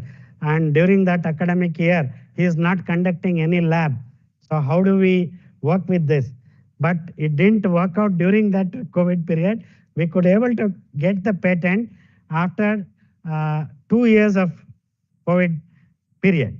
So I started working on it because I emphasized that that was a problem, real problem. And even in the many of the government we used to come online and discuss. Many presentation happened online only. And I have asked many of the researchers like this, yes, you're talking to each other online, but are you able to control something online? Okay, the student have done their experiment using their mobile phones, sitting at home. This will be the future. This will be the future. Whatever may be the problem that we may get from the society side, we will have a solution to that. You tell me this equipment is to be controlled from Germany. We will be able to control it. So, and we will be able to characterize. We have even given a smallest current and voltage to a milliamps level in one of the experiment for an electronics department. Diode characteristics is the challenge. And as you take that and you set up your segments, you have to increase your voltage and current in steps of milliamps, and you have to characterize that curve. So that curve is a forward characteristics and reverse characteristics. So we could able to get 100% results correct. See, the guy is touching here on his phone. Okay, but that command is being transferred to that machine inside the campus, inside the college, and that milliamps is being set inside the device level, and that milliamps given results will be taken as a graph. Graph was submitted to patent office. They granted patent immediately. So within 3 years we could able to get a grant. So we have adopted that for a remote laboratory concept. Now in India, NIT Surathkal is working on it. COIP Pune is working on it. Okay, and I have visited both the places because the people who are able to take up control to that level, one of the researcher at COIP Pune is working on it. They have built a remote lab at COIP Pune, and the other one which is for a different lab at NIT Surathkal. If you get a time to go to Maharashtra, please visit COIP Pune. So it's a wonderful institution, and you can see plenty of other things out of the regular thing that you see. And in South, if you come, you go to Surathkal, you can see a lab there. They are having one lab. And I have one small equipment for electronics, which you can come and see sometime. Okay, this is how we have contributed to different areas. And with this, I would say I thank the CFTRI department officials for the opportunity provided to me. And I would rather love to associate with any researcher here, because I have around 1 crore plant inside Mysore, which converts raw material into powders with a technology called highly sophisticated technology. We use a dehydration ovens. We remove moisture from your systems and we dry it. Other varieties that you dry may have a surface effects, okay, which may not be as comparable with your raw.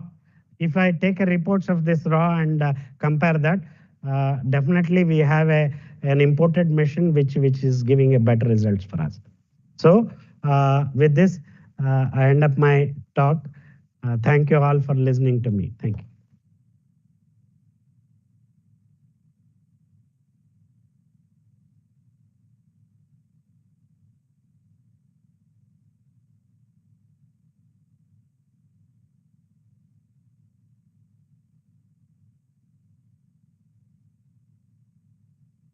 Thank you, sir. Thank you, sir. Your project contribution towards fundamental amenities to the remote villages and versatility is truly inspiring. And sharing the views on individual responsibilities towards environmental aspects is a really good initiative. I hope the young minds are inspired by your talk. Once again, thank you, sir. ಬುಡಕಟ್ಟು ಜನಾಂಗ ಭಾರತೀಯ ಸಾಂಸ್ಕೃತಿಕ ಪರಂಪರೆಗೆ ತನ್ನದೇ ಆದ ಕೊಡುಗೆ ನೀಡಿದೆ. ನೀರು ಮತ್ತು ಗಾಳಿಯಂತಹ ನೈಸರ್ಗಿಕ ಸಂಪನ್ಮೂಲಗಳು ಸೇರಿದಂತೆ ನೈಸರ್ಗಿಕ ಸಂಪನ್ಮೂಲಗಳ ಸಂರಕ್ಷಣೆಯಲ್ಲಿ ಬುಡಕಟ್ಟು ಸಮುದಾಯಗಳು ಅತ್ಯಂತ ಪ್ರಮುಖ ಪಾತ್ರ ವಹಿಸುತ್ತವೆ. ಸಂಕ್ಷಿಪ್ತವಾಗಿ ಹೇಳುವುದಾದರೆ, ಬುಡಕಟ್ಟು ಸಮುದಾಯಗಳ ಆರ್ಥಿಕ ಅಭ್ಯಾಸಗಳು ಅವರ ಸಾಂಸ್ಕೃತಿಕ ಪರಂಪರೆ ಮತ್ತು ಪರಿಸರದೊಂದಿಗೆ ಆಳವಾಗಿ ಹೆಣೆದುಕೊಂಡಿದೆ ಎಂದು ಹೇಳುತ್ತಾ ತಮಗೆ ಮತ್ತೊಮ್ಮೆ ಧನ್ಯವಾದಗಳು sir.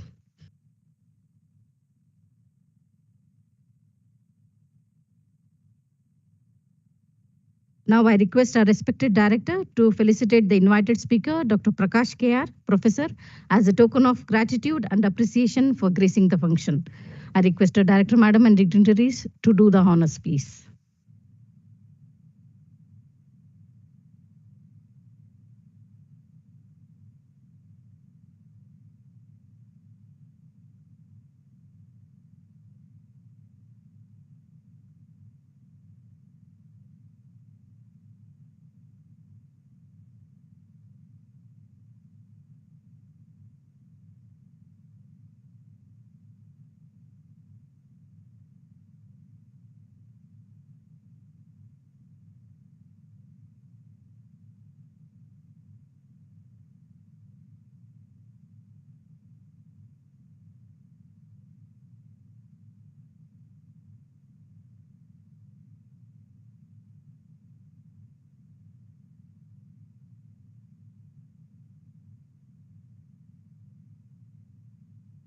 Yes, ma'am.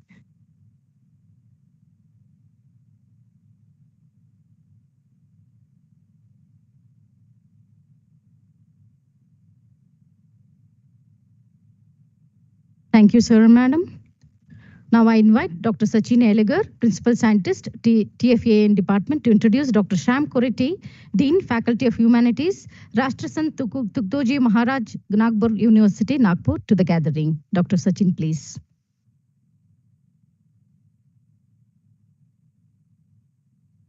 Thank you, Jyoti ma'am. Good afternoon, everybody. It's my great pleasure to introduce Professor Sham Kureti to this esteemed gathering. Professor Kureti currently serves as a Dean of the Faculty of Humanities at Rashtrasant Tukdoji Maharaj, Nagpur University, RTMNU, and is also a professor in the Department of History.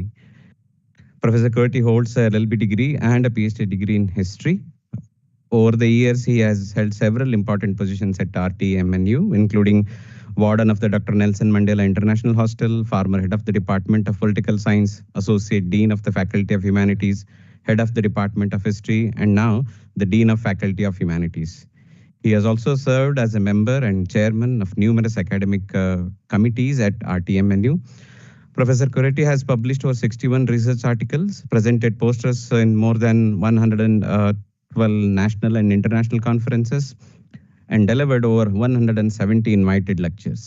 He is the author of several books, both in English and Hindi language, and currently serves as a chief editor of the RTMNU Research Journal. He has also edited various volumes of the Journal of Interdisciplinary Policy Research and Action.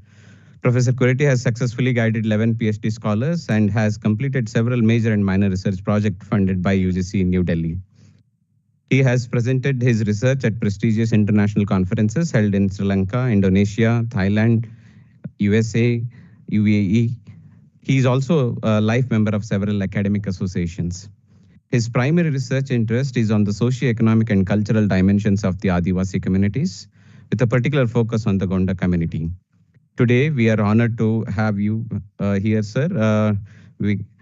To share your profound knowledge and insights in the tribal communities as a part of Janjatiya Gaurav 2024-25, celebrated on the momentous occasion of 150th birth anniversary of Bhagwan Birsa Munda. With this brief introduction, now I invite you to deliver your lecture on tribes' indigenous knowledge system through their culture. Professor Kureti, please.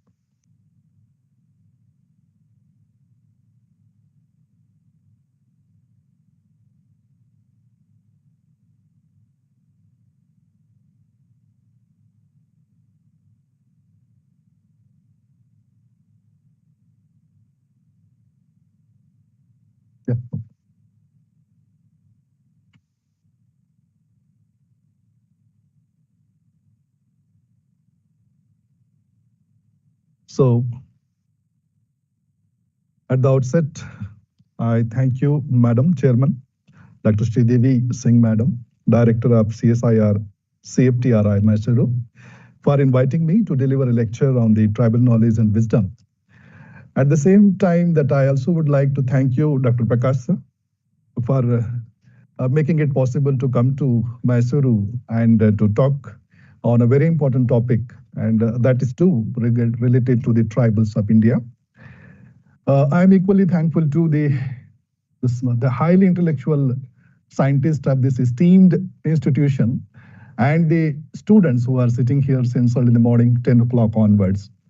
Definitely that this is a textual kind of the presentation, the theoretical kind of the presentation that we are going to have today on the tribes of India. And I am supposed to be taking you towards the time traveling, that how these tribals are to be understood by us today, and in the forthcoming times that we will try to understand these people, that what kind of the contribution these people have made for us, or for this new generation, that what kind of the inspirations that we will get from these tribal people. We do have a different kind of the conceptions about these people. You know, we do have the hypotheses like the tribals only live in jungles, so they are the forest people, they are the most backward people of the country, and so many other kind of the things. And therefore, I just would like to give some kind of the primary kind of the information that how these people are important for us, and how these people are responsible for actually preparing the base for the Indian culture since the beginning of the Harappa civilizations, we could say like that. We know that when we see the time traveling of the Indian history, that our history begins with the Harappa and Mohenjo-daro. Till today, we don't know very much about this culture because the decipherment of the script has not been done yet, and therefore that we don't know. But there are the takers, like the tribal communities, most of the time they claim that they were the rulers of the Harappa and Mohenjo-daro in the ancient period. And therefore that these people probably may be belonging to the ancient traditions of the Harappa and Mohenjo-daro. Let's see in the other parts of the times, like, that when we talk about the Ramayana and Mahabharata, do we find that the tribals were present there? Exactly. That there are so many tribes that were helping the Sri Rama and in the subsequent kind of the incidents like the Mahabharata, which is a very pious for all of us. So like in the tribes during the Ramayana, that, that Hanumana, Sugriva, all these people, the Bali and Sabris, these people were belonging to the tribal communities, and therefore they were always there in the history, but we didn't know much about them. In the later part, like the Mahabharata also, that we find the tribals like the Kirats, the Nishats, the Sabars, and the Bhils communities, and the Kols were also there from the Middle India. So in ancient India also that we find the presence of these people, like, that the huge empires were built up, like, and they were recognized as the Janapadas. So Janapadas were actually the tribal kingdoms, and they were in several numbers. Because you might have an idea that in 1947, when we talk about the, during the independence time, that there were more than 553 states, Indian states, native states in India. So do you know that who these people are ruling around all these, the Indian territory? So most of half of the states were ruled and led by the tribal people of the country. And that is how that we must acknowledge them, we must recognize them, that how these people have contributed for this land to make it very beautiful. My dear friends, that if you could understand, I don't know how many of you are belonging to the stream of the Faculty of the Humanities or the Social Sciences, but there are stories about the Chandragupta Maurya, and he was the person who has been helped by the tribal kingdoms, and they were known in the history as Ataviks. Ataviks means the forest kingdoms. And with the help of the forest people, that Chandragupta Maurya has actually built an empire in the 3rd century BC. So this is how that the contribution of these people could be seen. And in the Middle India, during the times of the Sultanate period, during the times of the Mughals, during the times of the Britishers, if you will see that these people were the empire builders. Early in the morning, Dr. Thakre sir, he actually explained to you that Nagpur city was built by a Gond king. Bakhtubuddin Shah seems to be a Muslim name, but it's not a Muslim name. It's a Gond community. So the Bakhtubuddin Shah, so since how long these people were ruling over this India? There were no Mughals, there were no sultans, and at 12th century AD, these people were at the top of the layer of the administrations. In 12th century, how was the England? England was living in villages. They were the shepherds. And during that time, that the tribal people, and basically when I am supposed to be dealing with the empires, I'm talking about the Gond community who have established a Gondwana kingdom. And it was scattered among the 8 states of the Middle India, like Chhattisgarh, Madhya Pradesh, Odisha, Jharkhand, and Maharashtra. Karnataka was also, because there are huge the community people living in the Karnataka also belonging to the Gond community. So these people have constituted the Middle India, and that was named as Gondwana. And this is how that there were 4 major kingdoms and 12 minor kingdoms. Like, you know, that the Gadha Mandla at Jabalpur, that was the capital city of that. And then there was a Kerala near Baitul, then Devgad near Nagpur, and Chandagarh, that is in Chandrapur district of the Maharashtra. So these kingdoms were collectively called as a Gondwana kingdom. So probably that you might not have heard about the tribes, that tribals were also sometimes, they were also the empire builders. They also used to live in such kind of the palaces. They also have ride the horses, and they were also riding the elephants and all kind of the luxury they have seen. The Gondwana was the most prosperous kind of the country during the prior to the Mughal times, because they were the owners of the diamond, the minings. 3 diamond minings were under the Gondwana kingdom, like the Kadamb, there was Vairaghat, and the Panna, Madhya Pradesh. So these were owned by these peoples. Mughal does not have that kind of the luxury, because Mughals used to attack on this Gondwana land for luxury or the prosperity or the wealth. Even they were also the people who used to tame elephants. And how many elephants they used to tame at one time? At least 400 to 500 elephants. It is very difficult to tame one single elephant, but that time you can imagine that how prosperous the country was and how these people have actually made the land, the Middle India of the country, very prosperous. Let's come towards the British period, and we will come towards the Birsa Munda, on whose name that we are celebrating the Janjatiya Gaurav Din. I am actually thankful to the Indian government and the Prime Minister for declaring the 15th November as the Janjatiya Gaurav Din. And since last 2 years that we are celebrating all over the world, all over the country, we could say. And that 15th November, which we are supposed to be remembering him, because that he was not the only one single person. There were so many people who have fought against the Britishers.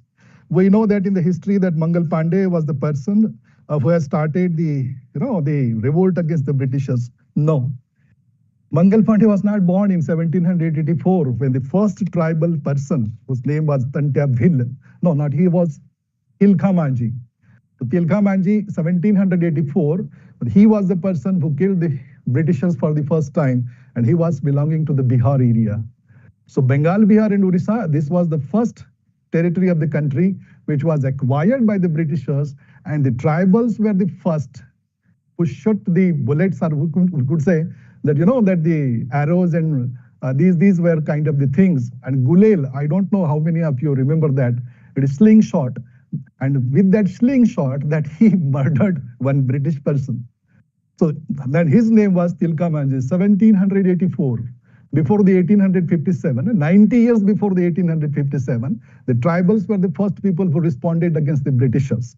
Not only that one, from the Kerala also, Talakkal Chandu in 1802, Arthur Wellesley, one who has defeated the Bonaparte, Napoleon Bonaparte, he was defeated here.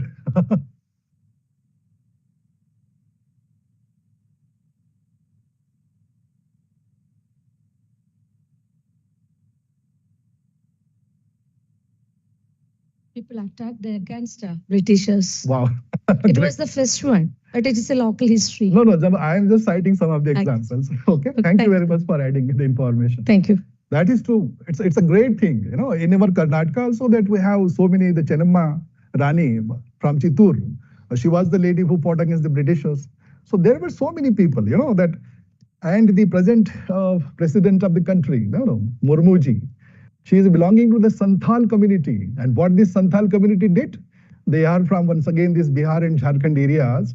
And we know that Sidhu, Kanhu, Chand, Bhairav, Fulo, Jhano, These are actually the 6 brothers and sisters, 4 brothers and 2 sisters.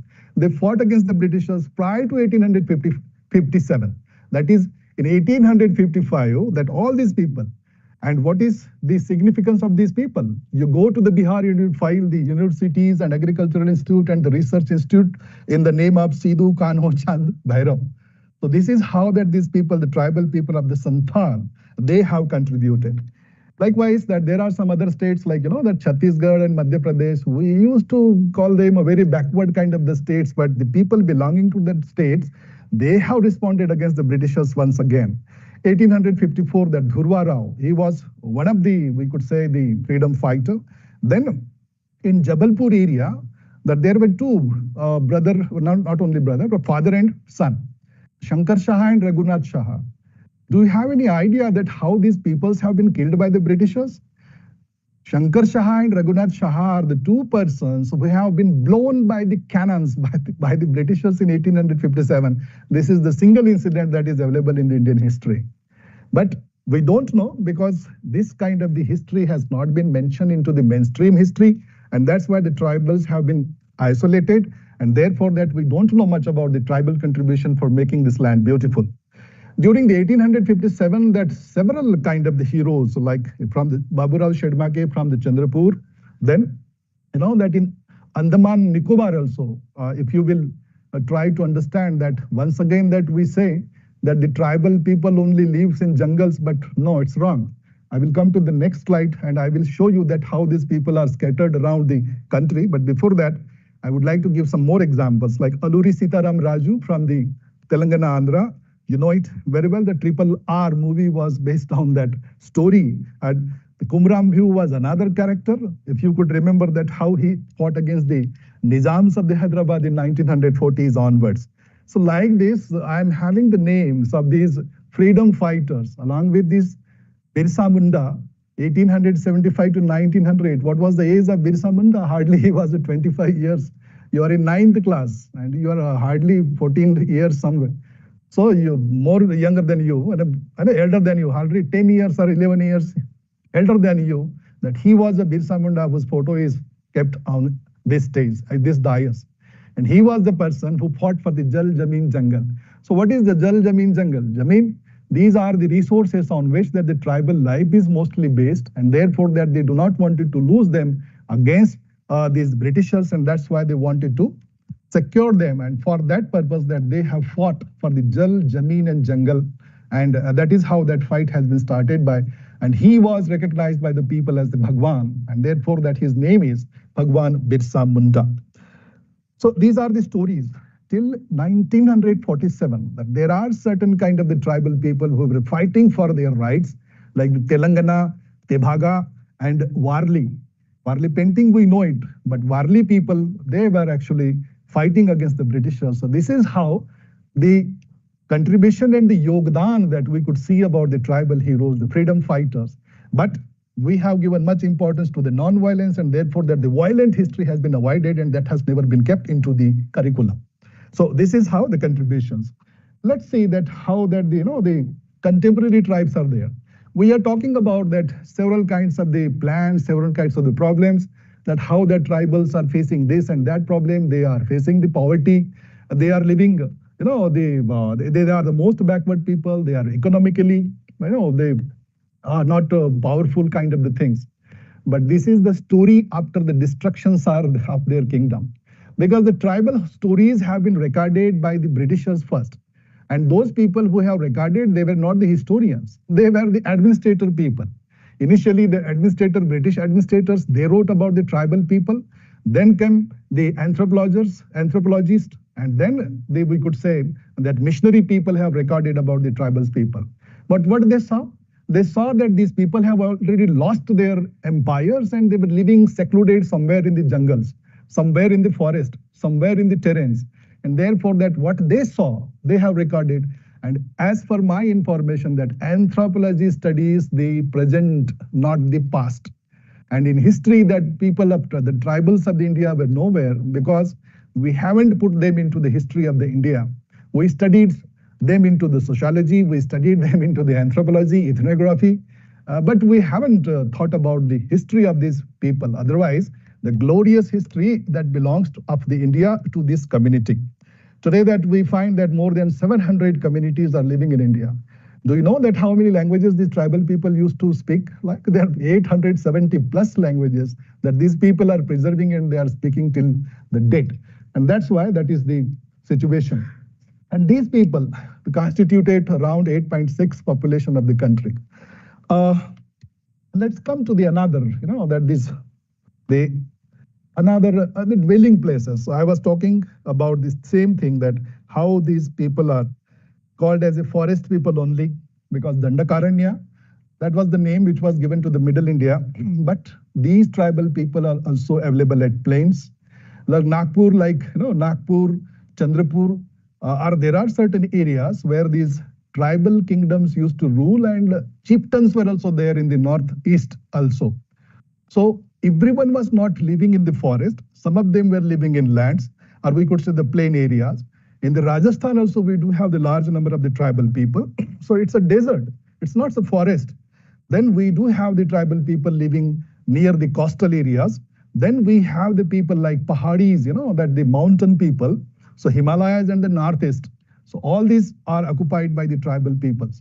We do have the tribal people in the islands also, like Andaman and Nicobar. So they are also belonging to that kind of the thing. And these tribal people were once upon a time the city builders. Like the earlier, as I mentioned, that Nagpur city was built by the Gond Raja. Not only that one, but Chandagarh, Mallar Shah, Jabalpur, Raipur, Bhopal. All these cities were built by these people who are the most backward people in today's sense. And how these people have chosen those places. Nobody has actually asked them to go to the Andamans, go to the Pahads, go to the deserts area. And they have developed their ecosystem and environment into all kind of the circumstances. Tribals can survive on any kind of the circumstances. So that is what is the message that I just would like to give you. Next that we will see, and because of their dwelling places, they were known in different names. Like some of the people called them Vanyajati, some says they were Vanvasis. And the people who were living on the plain area, so they were known as the Koyas. Some of them were called as the Koiturs, and Mulnivasi and Adim. This kind of the terminology is also used for these people. And those people who were living in the Himalayas or the mountains, they were recognized as the Pahadi, Girijan kind of the words, you may know. Then the Andamanis, the most savage kind of the people, the primitive kind of the people, and these kind of the names have been given to them. But the most popular word in India is Adivasi for the tribal people. But constitutionally, Adivasi is not the word. So what is the constitutional word for the Adivasis or the tribal people of the country? That is Anusuchit Janjati. So this is scheduled tribe. This is the word for the tribals of the India. So they are known by different names that I just would like to tell you. And therefore, these people have created their independent identities at independent kind of the secluded areas, and they have nurtured, we could say, a different kind of the culture which was not connected with the other part of the country, like the northeast people or the tribal peoples. They do not have, we could say the cultural kind of the similarities with the middle Indian tribes. And in the Bhils or the Korkus, they do not have the similarities with the other tribes. So this is how that the tribal identities have been created. Now let's come to other part, that is how this village social structure is done by them. We in the Hindu culture or in another kind of the cultures that we say that the pujari is the word, one who practices some kind of the ritual, some kind of the puja. But these kind of the terminologies are not used among the tribals. They have the specialized people, and therefore these specialized people carry a special kind of the skill. And therefore that, that medical history has hardly 200 years of history. But prior to that, how these people used to treat their people? Who were the persons responsible for, pregnancies and the gynecologist kind of the problem? So Suin and Dain kind of the words were used for those people or the ladies who were expert in gynecologist kind of the things. Then the Bhumka was the word which is used in the middle India for the person who is actually practicing some kind of the psychological kind of the things. And he is actually the person responsible to look up to the family gods. Because among the tribal people, the two kinds of the gods or the spirits are actually what we could say. They were honored, like that their ancestors. That is the one, because ancestors themselves were actually the gods for the tribal people. And second, that the natural spirits that may be in the form of mountain, that may be in the form of the animal, that may be in the form of any kind of the element. So the two kinds of the things are revered among the tribals. Devari is one another word. This may be different in the Rajasthan, this may be different in the Northeast India, but I have cited the examples from the Middle India. Like Devari, he used to work as a pharmacist, and then there was a Gaita, the chief, and therefore that he is the head looking after the village administration day to day. Perma, there is one another kind of the word. So all these kind of the people, Baiga, Mutwa, Gunia, all these people used to run the show of the village system with their expertise and with their ancient knowledge. And that is how the village used to work from the ancient or immemorial times. Let's come to some cultural practices and how that we will find. We do have the different kinds of the degrees. My dear friends and students, well, I am a doctor. It's okay, I have a paper degree on that. I am LLB or the lawyer. But these village people does not have that kind of the degrees. So can we say that these people were ignorant, they were illiterate? No, they had a wisdom. They do not have the information and the knowledge like we have, but they have the life experiences, and that could be called as a wisdom. And therefore, that still today that we could find the tribals of India, they are survived on a different kind of the situations till the date. These people, that the human nature relationship, we could say, they do not have the artificial kinds of the gods and goddesses. They believe in the spirits of the natural kind of the powers. And therefore, that these natural powers itself are their gods. They see the power on every kind of the things like plantation, the animals, the mountains, the terrains, the rivers, whatever. So everything was actually having some kind of the power, and that power is actually revered by these people as their god or the natural power. And the forefathers, like we admire our forefathers. If somebody has done something for our family people, then what we say that we adored him. Likewise, these people, the tribal people, they never forget the contribution made by their forefathers. And that's why that the forefathers were also God for them.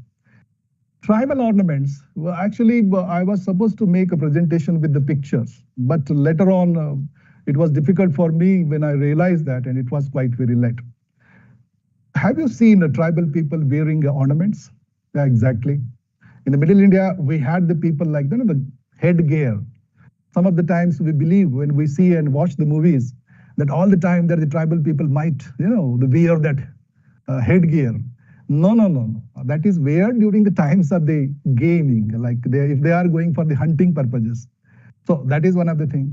Not only that one, but their body is also covered with muds. Not like that the movies, it is said that the muds are painted down their bodies. No, the mud has a quality of the medicine, because most of the tribes, they are bare body. They don't wear too much clothes. The circumstances are like that. And they are entering into the deep jungle where that kide makode kind of the things are available. So they have to protect their bodies. And now that mud is also important, because mud protects them from any kind of the cold or heat. And that is how that bodies are painted. Like that, that at the Kumbhaka Mela, you might have seen the people painting their body with some kind of the bhasma. So the body pores are actually closed. So that is how the tribals used to treat their bodies, and they used to remain there. And they used to camouflage themselves also during the hunting period, and that's why the body is also painted like that.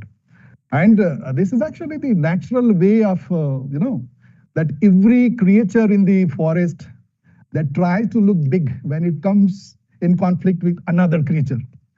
And if the frog wanted to save itself from another kind of the snake kind of the things, what will it do? It will flatten its body. Same, the birds, pigeons, everything, even that cobra or snake that flattens its hood. What it shows, same kind of the thing is there. When that headgears are weared by the tribal people, they are showing the other creatures that they are much bigger in size and shape. So this is how the tribal people are practicing. And that is inculcated into their system. They are the living legends. And this is practiced by those people every day. And that's why they have not written it anywhere. And that is the reason that we don't find any kind of the literature on such kind of the practices. But somewhere that we are failing to interpret the things properly. And that is the reason that why we are not inspired by these kind of the practices of these people. Regarding the ornaments, I would like to give an example. But do you know the paisan or that the big round shape, it is weared into the leg, and that the tinkling kind of the stones or some kind of the metals are kept into it. Most of the tribal people living in the areas covered by the grass and something like that.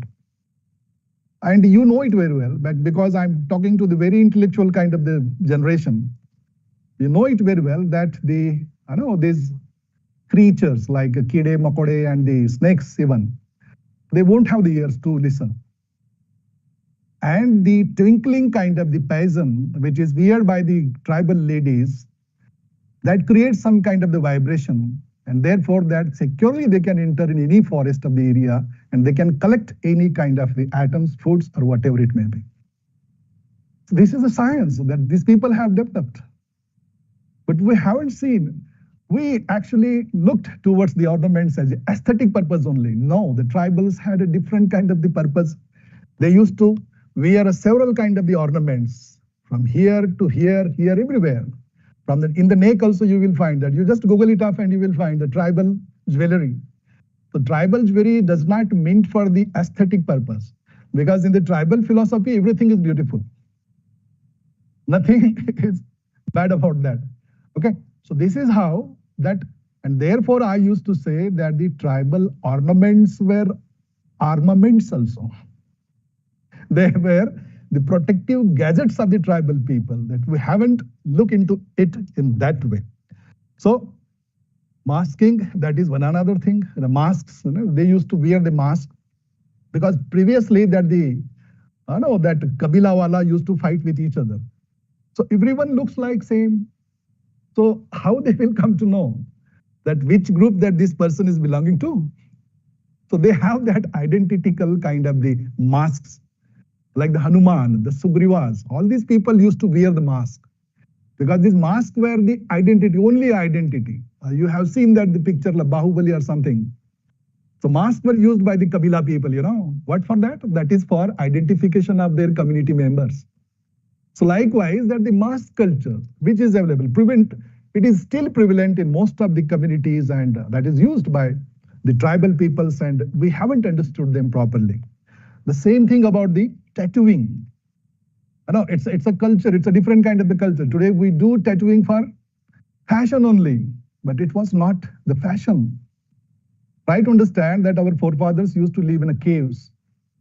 And when that agricultural developed, and during that time, these people have to leave that place and they came down. And during that time that the tribal people who used to live in the caves, they carry their culture from the walls of the caves and they painted their bodies with their cultures, their memories.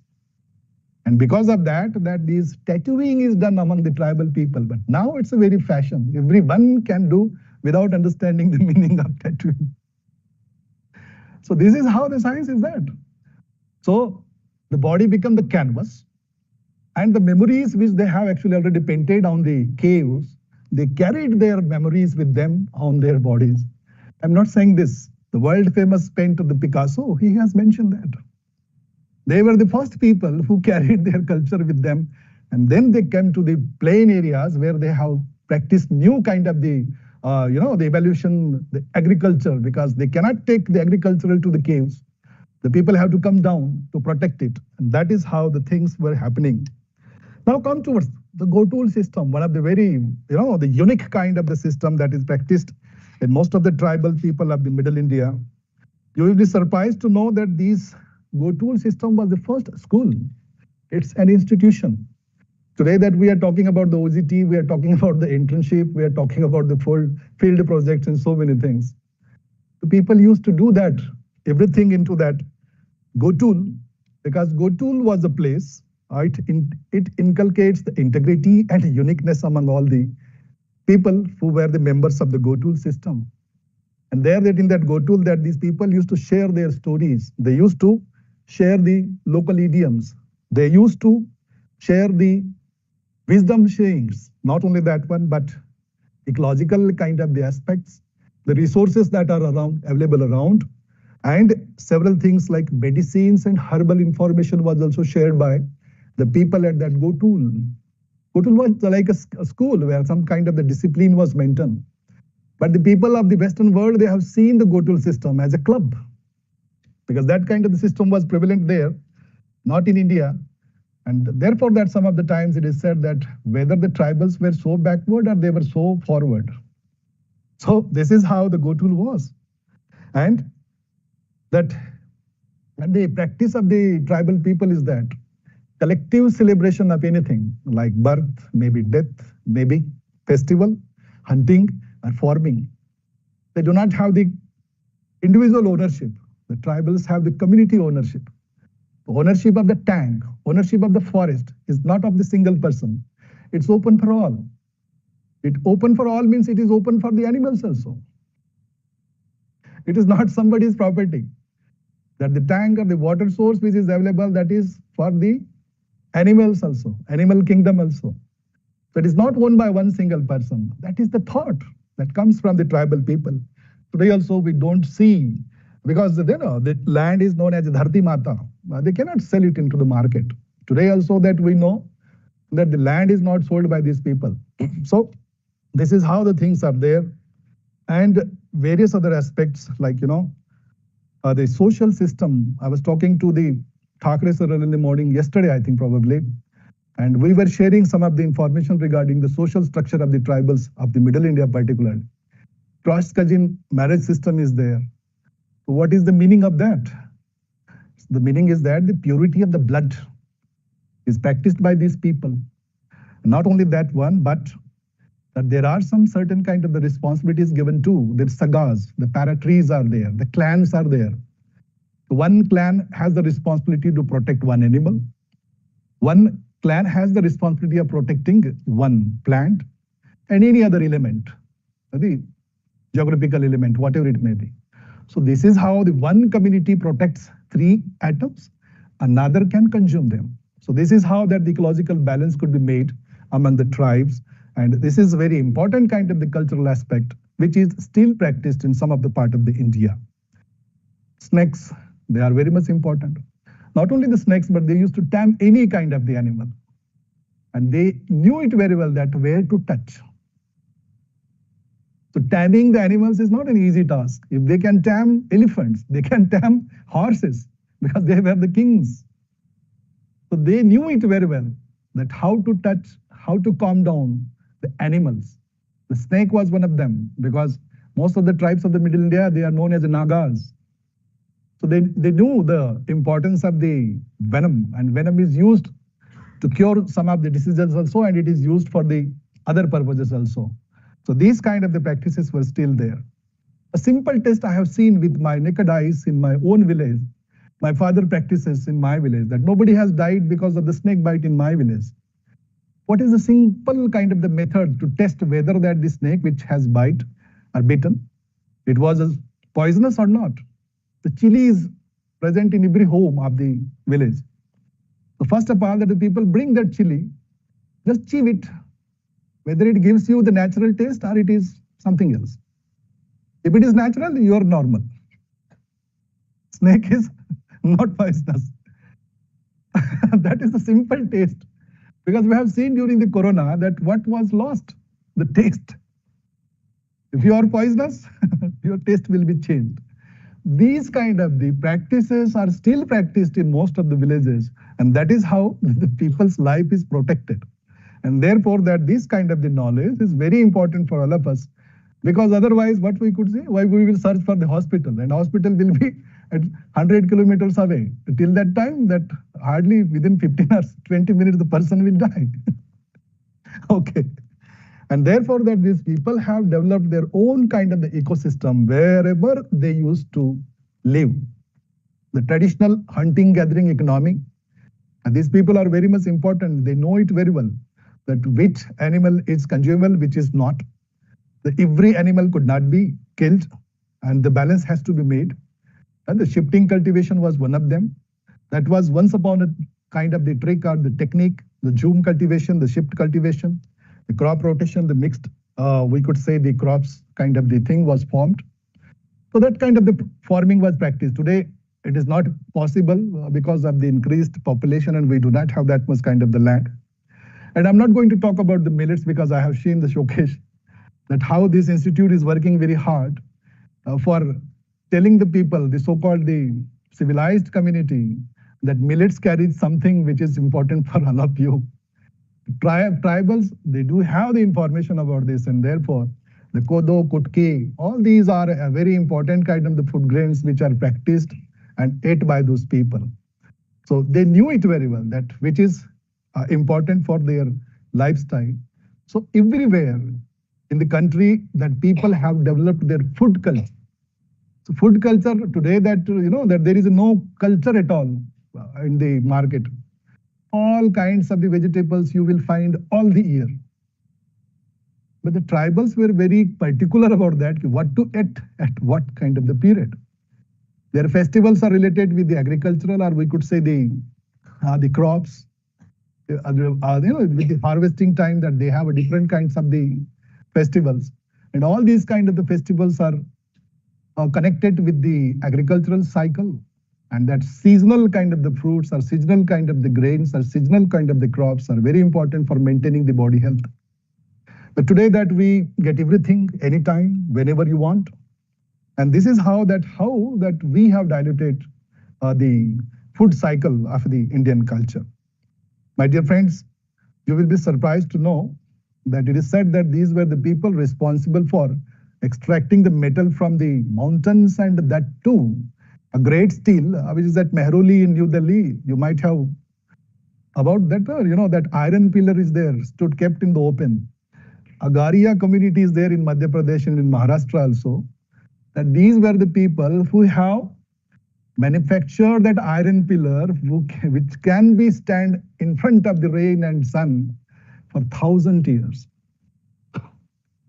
We do not have a steel today of that kind of the caliber, and therefore that we must try to understand. And if somebody is extracting these kind of the minerals from the forest or the mountains, they must know that how much heat has to be given to them, and so many other things. Let it be. These kind of the things, the food chain, which is very much important. Today we are facing problems with the malnutrition and so many other things. We have cut up the tribal chain. The forest is actually the basic resource for which that, that Bhagwan Birsa Munda used to fight for Jal, Jameen, Jungle. So why jungle is very much important? Because jungle was very much important. It was the source of the food. It was source of the fodder. It was source of the fuel. It was the source of the medicine. It was the source of the herbals. It was the source of the animals and so many other things.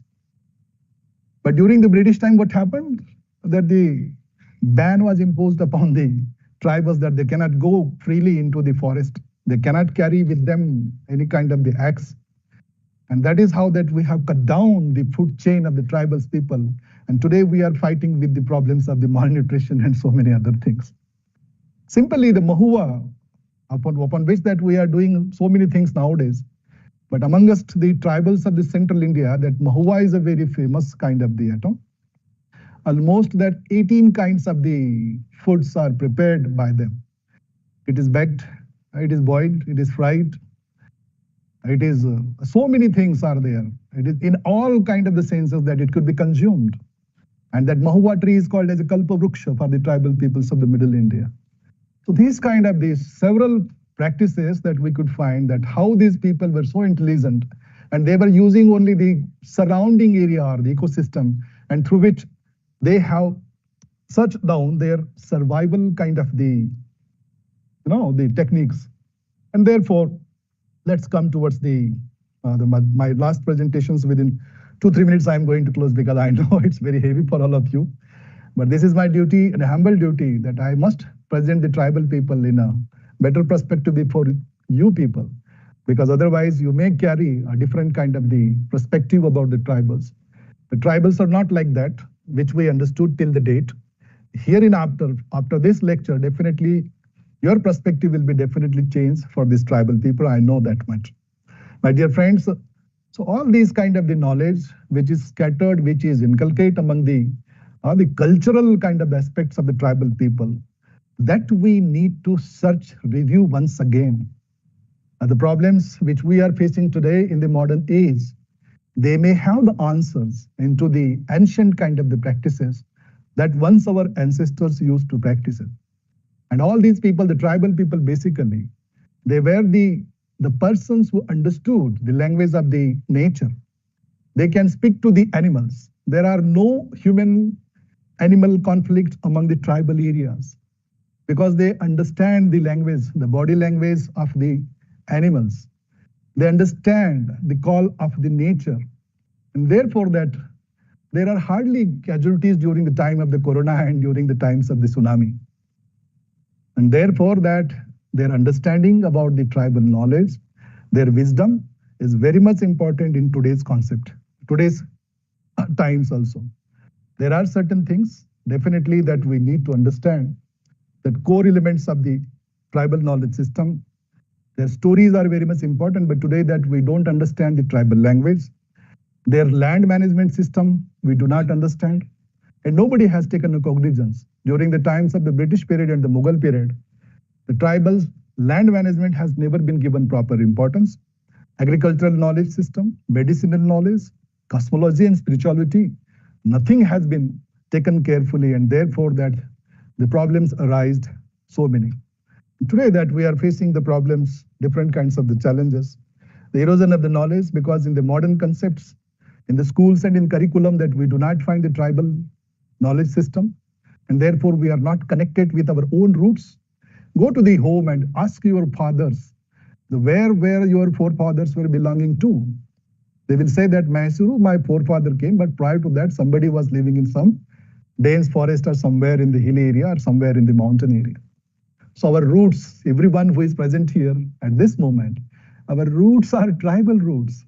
You try to understand that we are living in the civilized world today, but not always.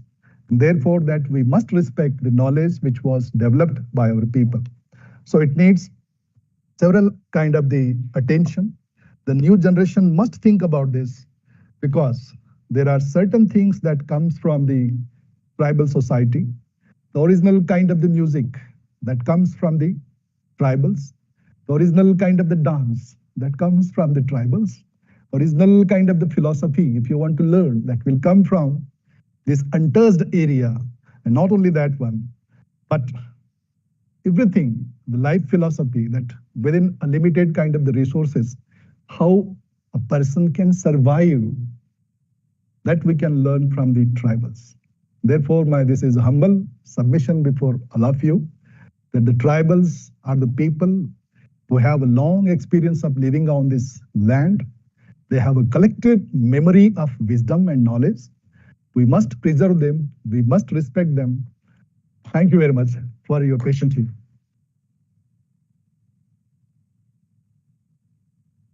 Oh.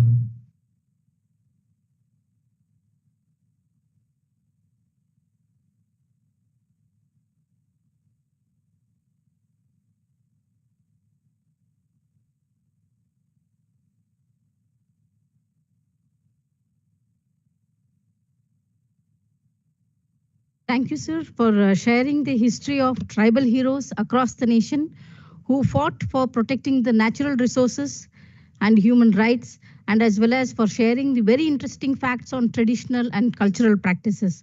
Sir, with your hope, your talk has inspired the young students here to explore more deep traditional knowledge. Thank you once again, sir.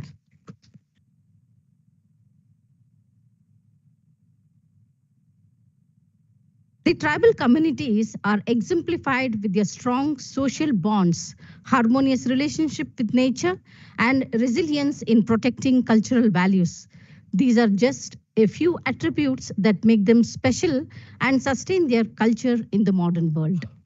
With this, I request our respected director to felicitate the invited speaker, Dr. Shyam Kureti, as a token of gratitude and appreciation for gracing the function. I request Director Madam and dignitaries to do the honors, please.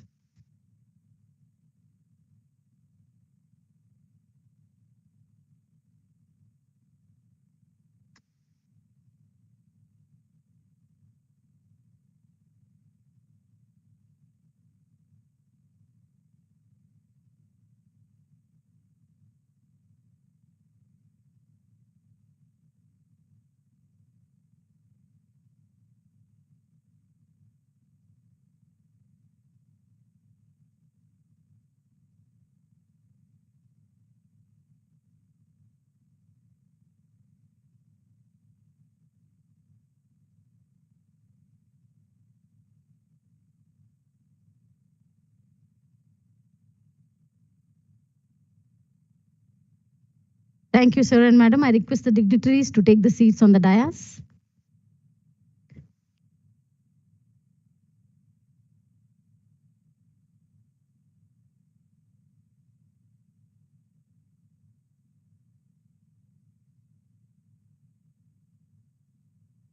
Now it's time to hear from our respected director, madam. I request Dr. Sridevi Annapurna Singh, Director CSIR-CFTRI, to give her presidential remarks. Madam, please.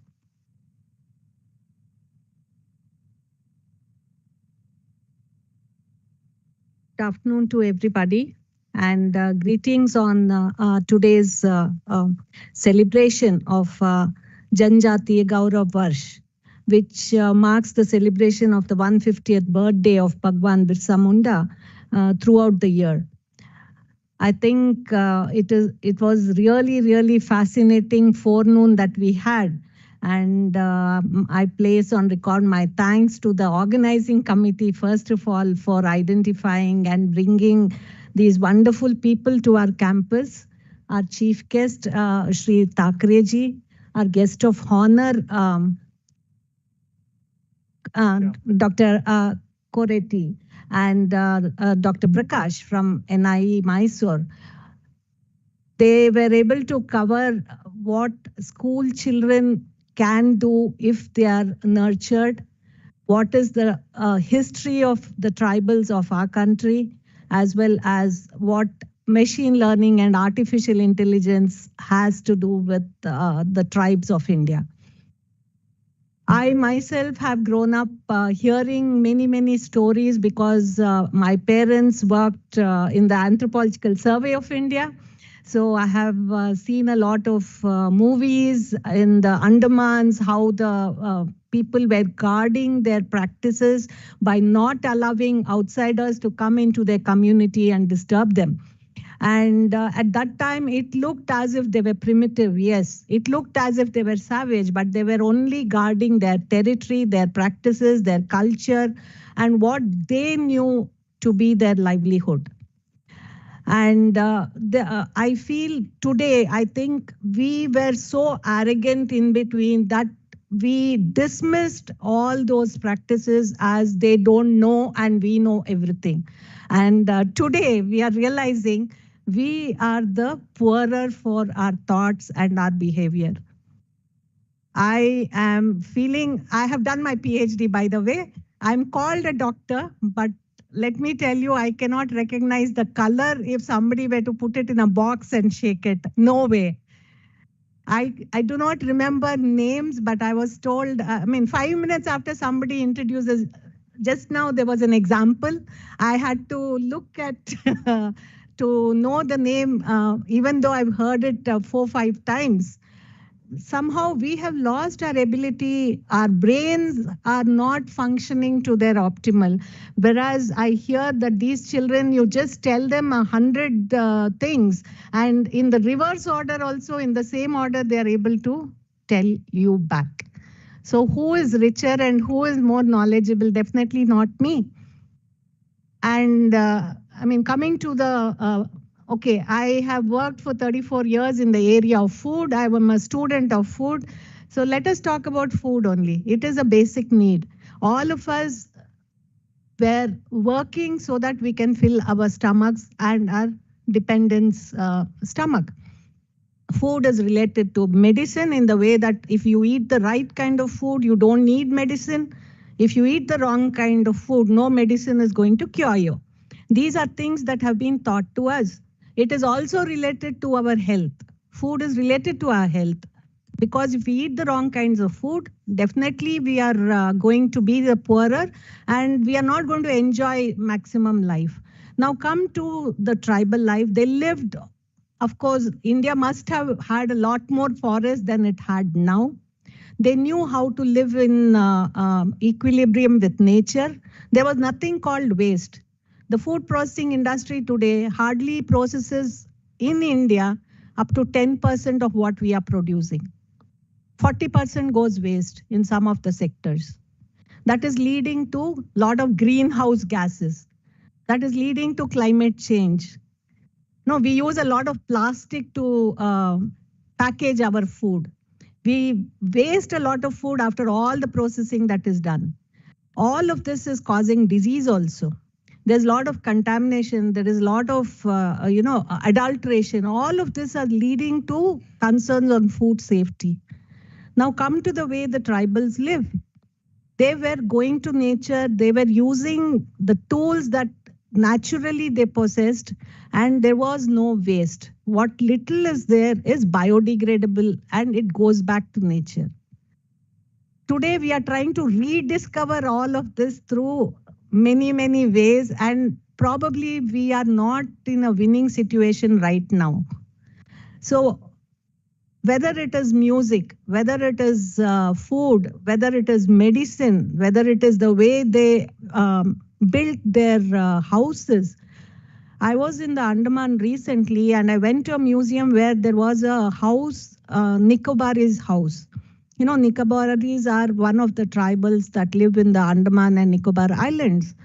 And I was amazed to know that though it looked like a bamboo hut to me, there is no leakage even during the rains. So with all the, I'm sure our civil head is over here, we are all the time grappling with how to arrest seepage in our buildings and how to make it waterproof and so on. While the answers were already there, we chose by choice to ignore them, not learn from them. And I think today has been an eye-opener for me. I wanted these talks to go on. And I really, really enjoyed the perspectives, especially the interpretations. It was magical to know that I think we don't even use 5% of our brain's capacity. And all schools should have it in their curriculum to understand and teach our children how to recognize whether it is a hut being drawn or whether it is the color of that inside the box. The best of magicians do it, and we are, fascinated by that. And then we come to know that they did it by a trick. But here are these children who are having no tricks up their sleeves. They're just doing it naturally. So I think it was really, really great. And let us write history now if it is not there. Because, anytime you think of your own daily practices, you get up in the morning, you brush your teeth, you have your breakfast, you go to school, maybe we come to office, and then you have your lunch at a particular time. Maybe you have a fight with your friends or you have a wonderful day, and then you come back, you sleep. So we feel it is a very ordinary day and we don't record it. And that is why probably only the people who came to conquer us or who came with some kind of a selfishness to deny us our own livelihoods did keep diaries, did keep records, and most of the records for the people living on the land at that particular time were not there. But I think it is time that we recognized all of this. And in the last, I would like to say it is so wonderful. You children should realize that you live in India, where all of us want to live with each other in harmony. And we recognize this and we want a place, live and let live is practiced only in this country throughout the world. Let us protect all of this. Only then there will be harmony in the entire world. We can be the role model. And probably the life of Birsa Munda is one such. At such a tender age of 24, he was able to teach us so many things. And he passed away just 25 years after he was born. But we actually connect him to God. So I think there's a lot of learning to do, a lot of recording to do. And, you know, if you were to go to a city, say Bangalore, or I'm sure most of you have gone to Bangalore, every 10 kilometers, you will have one multinational eating place. It will taste the same whether you eat in America or in India or in Europe, doesn't matter. But look at this country, you have such a variety. Every 5-10 kilometers, it will taste different. The language is different. The dress is different. The ornaments are different. The practices are different. We need to protect all of this. And like it was told, all of it has come probably from our tribal origins. Let us respect it. If we don't give respect to ourselves, why should the world give us? Right? With that, in the end, I pay my homage to the people who lost their life in Pahalgam. And I hope that we will come together as a country to fight anybody who wants to break us. Thank you all. And I also thank the speakers for their wonderful lectures once again.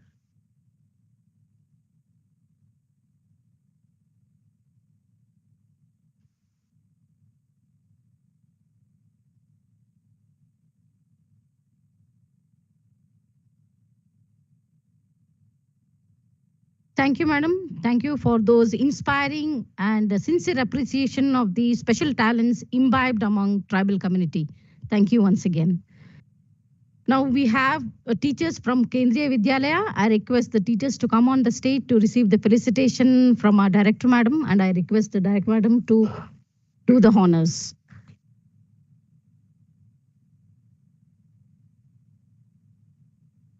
Please, ma'am. Sir, please come on the stage.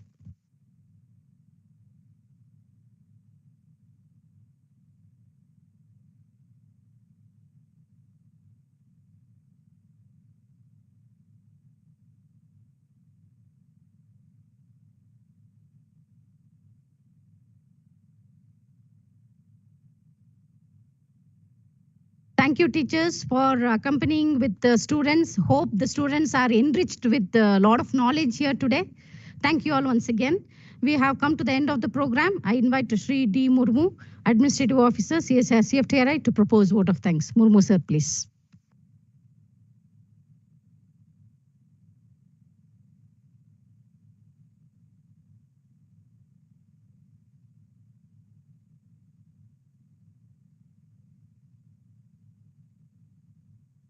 Raghu Namaskara. Very good afternoon to all of you. देवियों एवं सज्जनों, जनजातीय गौरव वर्ष के इस शुभ अवसर पर धन्यवाद प्रस्ताव प्रस्तुत करना मेरा गौरव प्राप्त हुआ है. Firstly, I would like to express my deep gratitude to our today's chief guest, Sri Ravindra Thakreji, IAS, who spared a valuable time from his busy schedule. On behalf of CSIR-CFTRI, I thank you, sir, for gracing the function. On behalf of CSIR-CFTRI, extend my heartfelt thankfulness to Dr. Prakash K.R., Professor and Head National Institute of Engineering, Mysuru, for gracing this function. Thank you, sir. On behalf of CSIR-CFTRI, I extend a sincere gratefulness to Professor Dr. Shamrao Koreti, Dean Faculty of Humanities, Rust Sangh Tukadoji, Maharaj Nagpur University, Nagpur, for gracing the function. Thank you, sir. On behalf of everyone here, I express my sincere thanks to our respected Director, Dr. Sridevi Annapurna Singh, Madam, for presiding over the function and for her unwavering support and guidance. Thank you, Madam.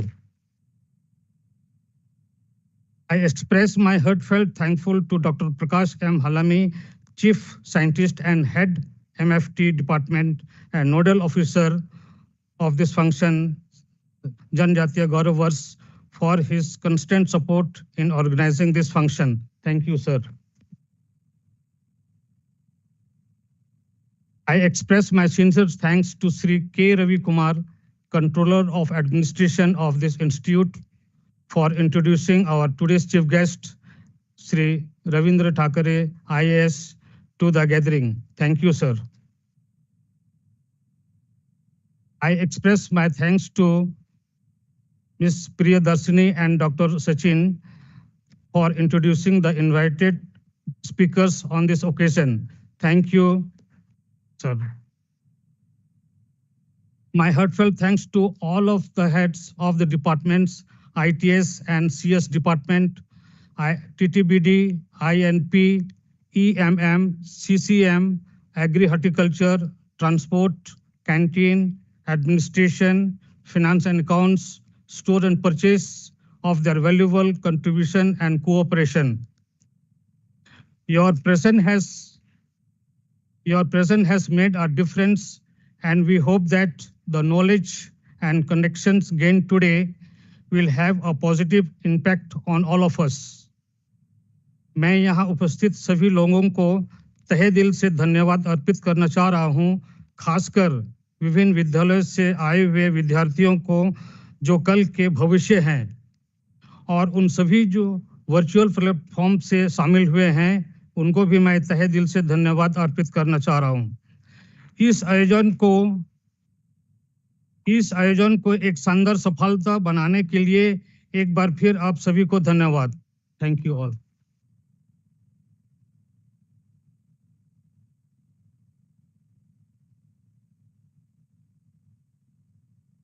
Thank you, sir. I request everyone to raise for national anthem. Thank you all once again.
I request all the students, teachers, organizing committee members to join with our distinguished guests for a group photo in front of the mansion.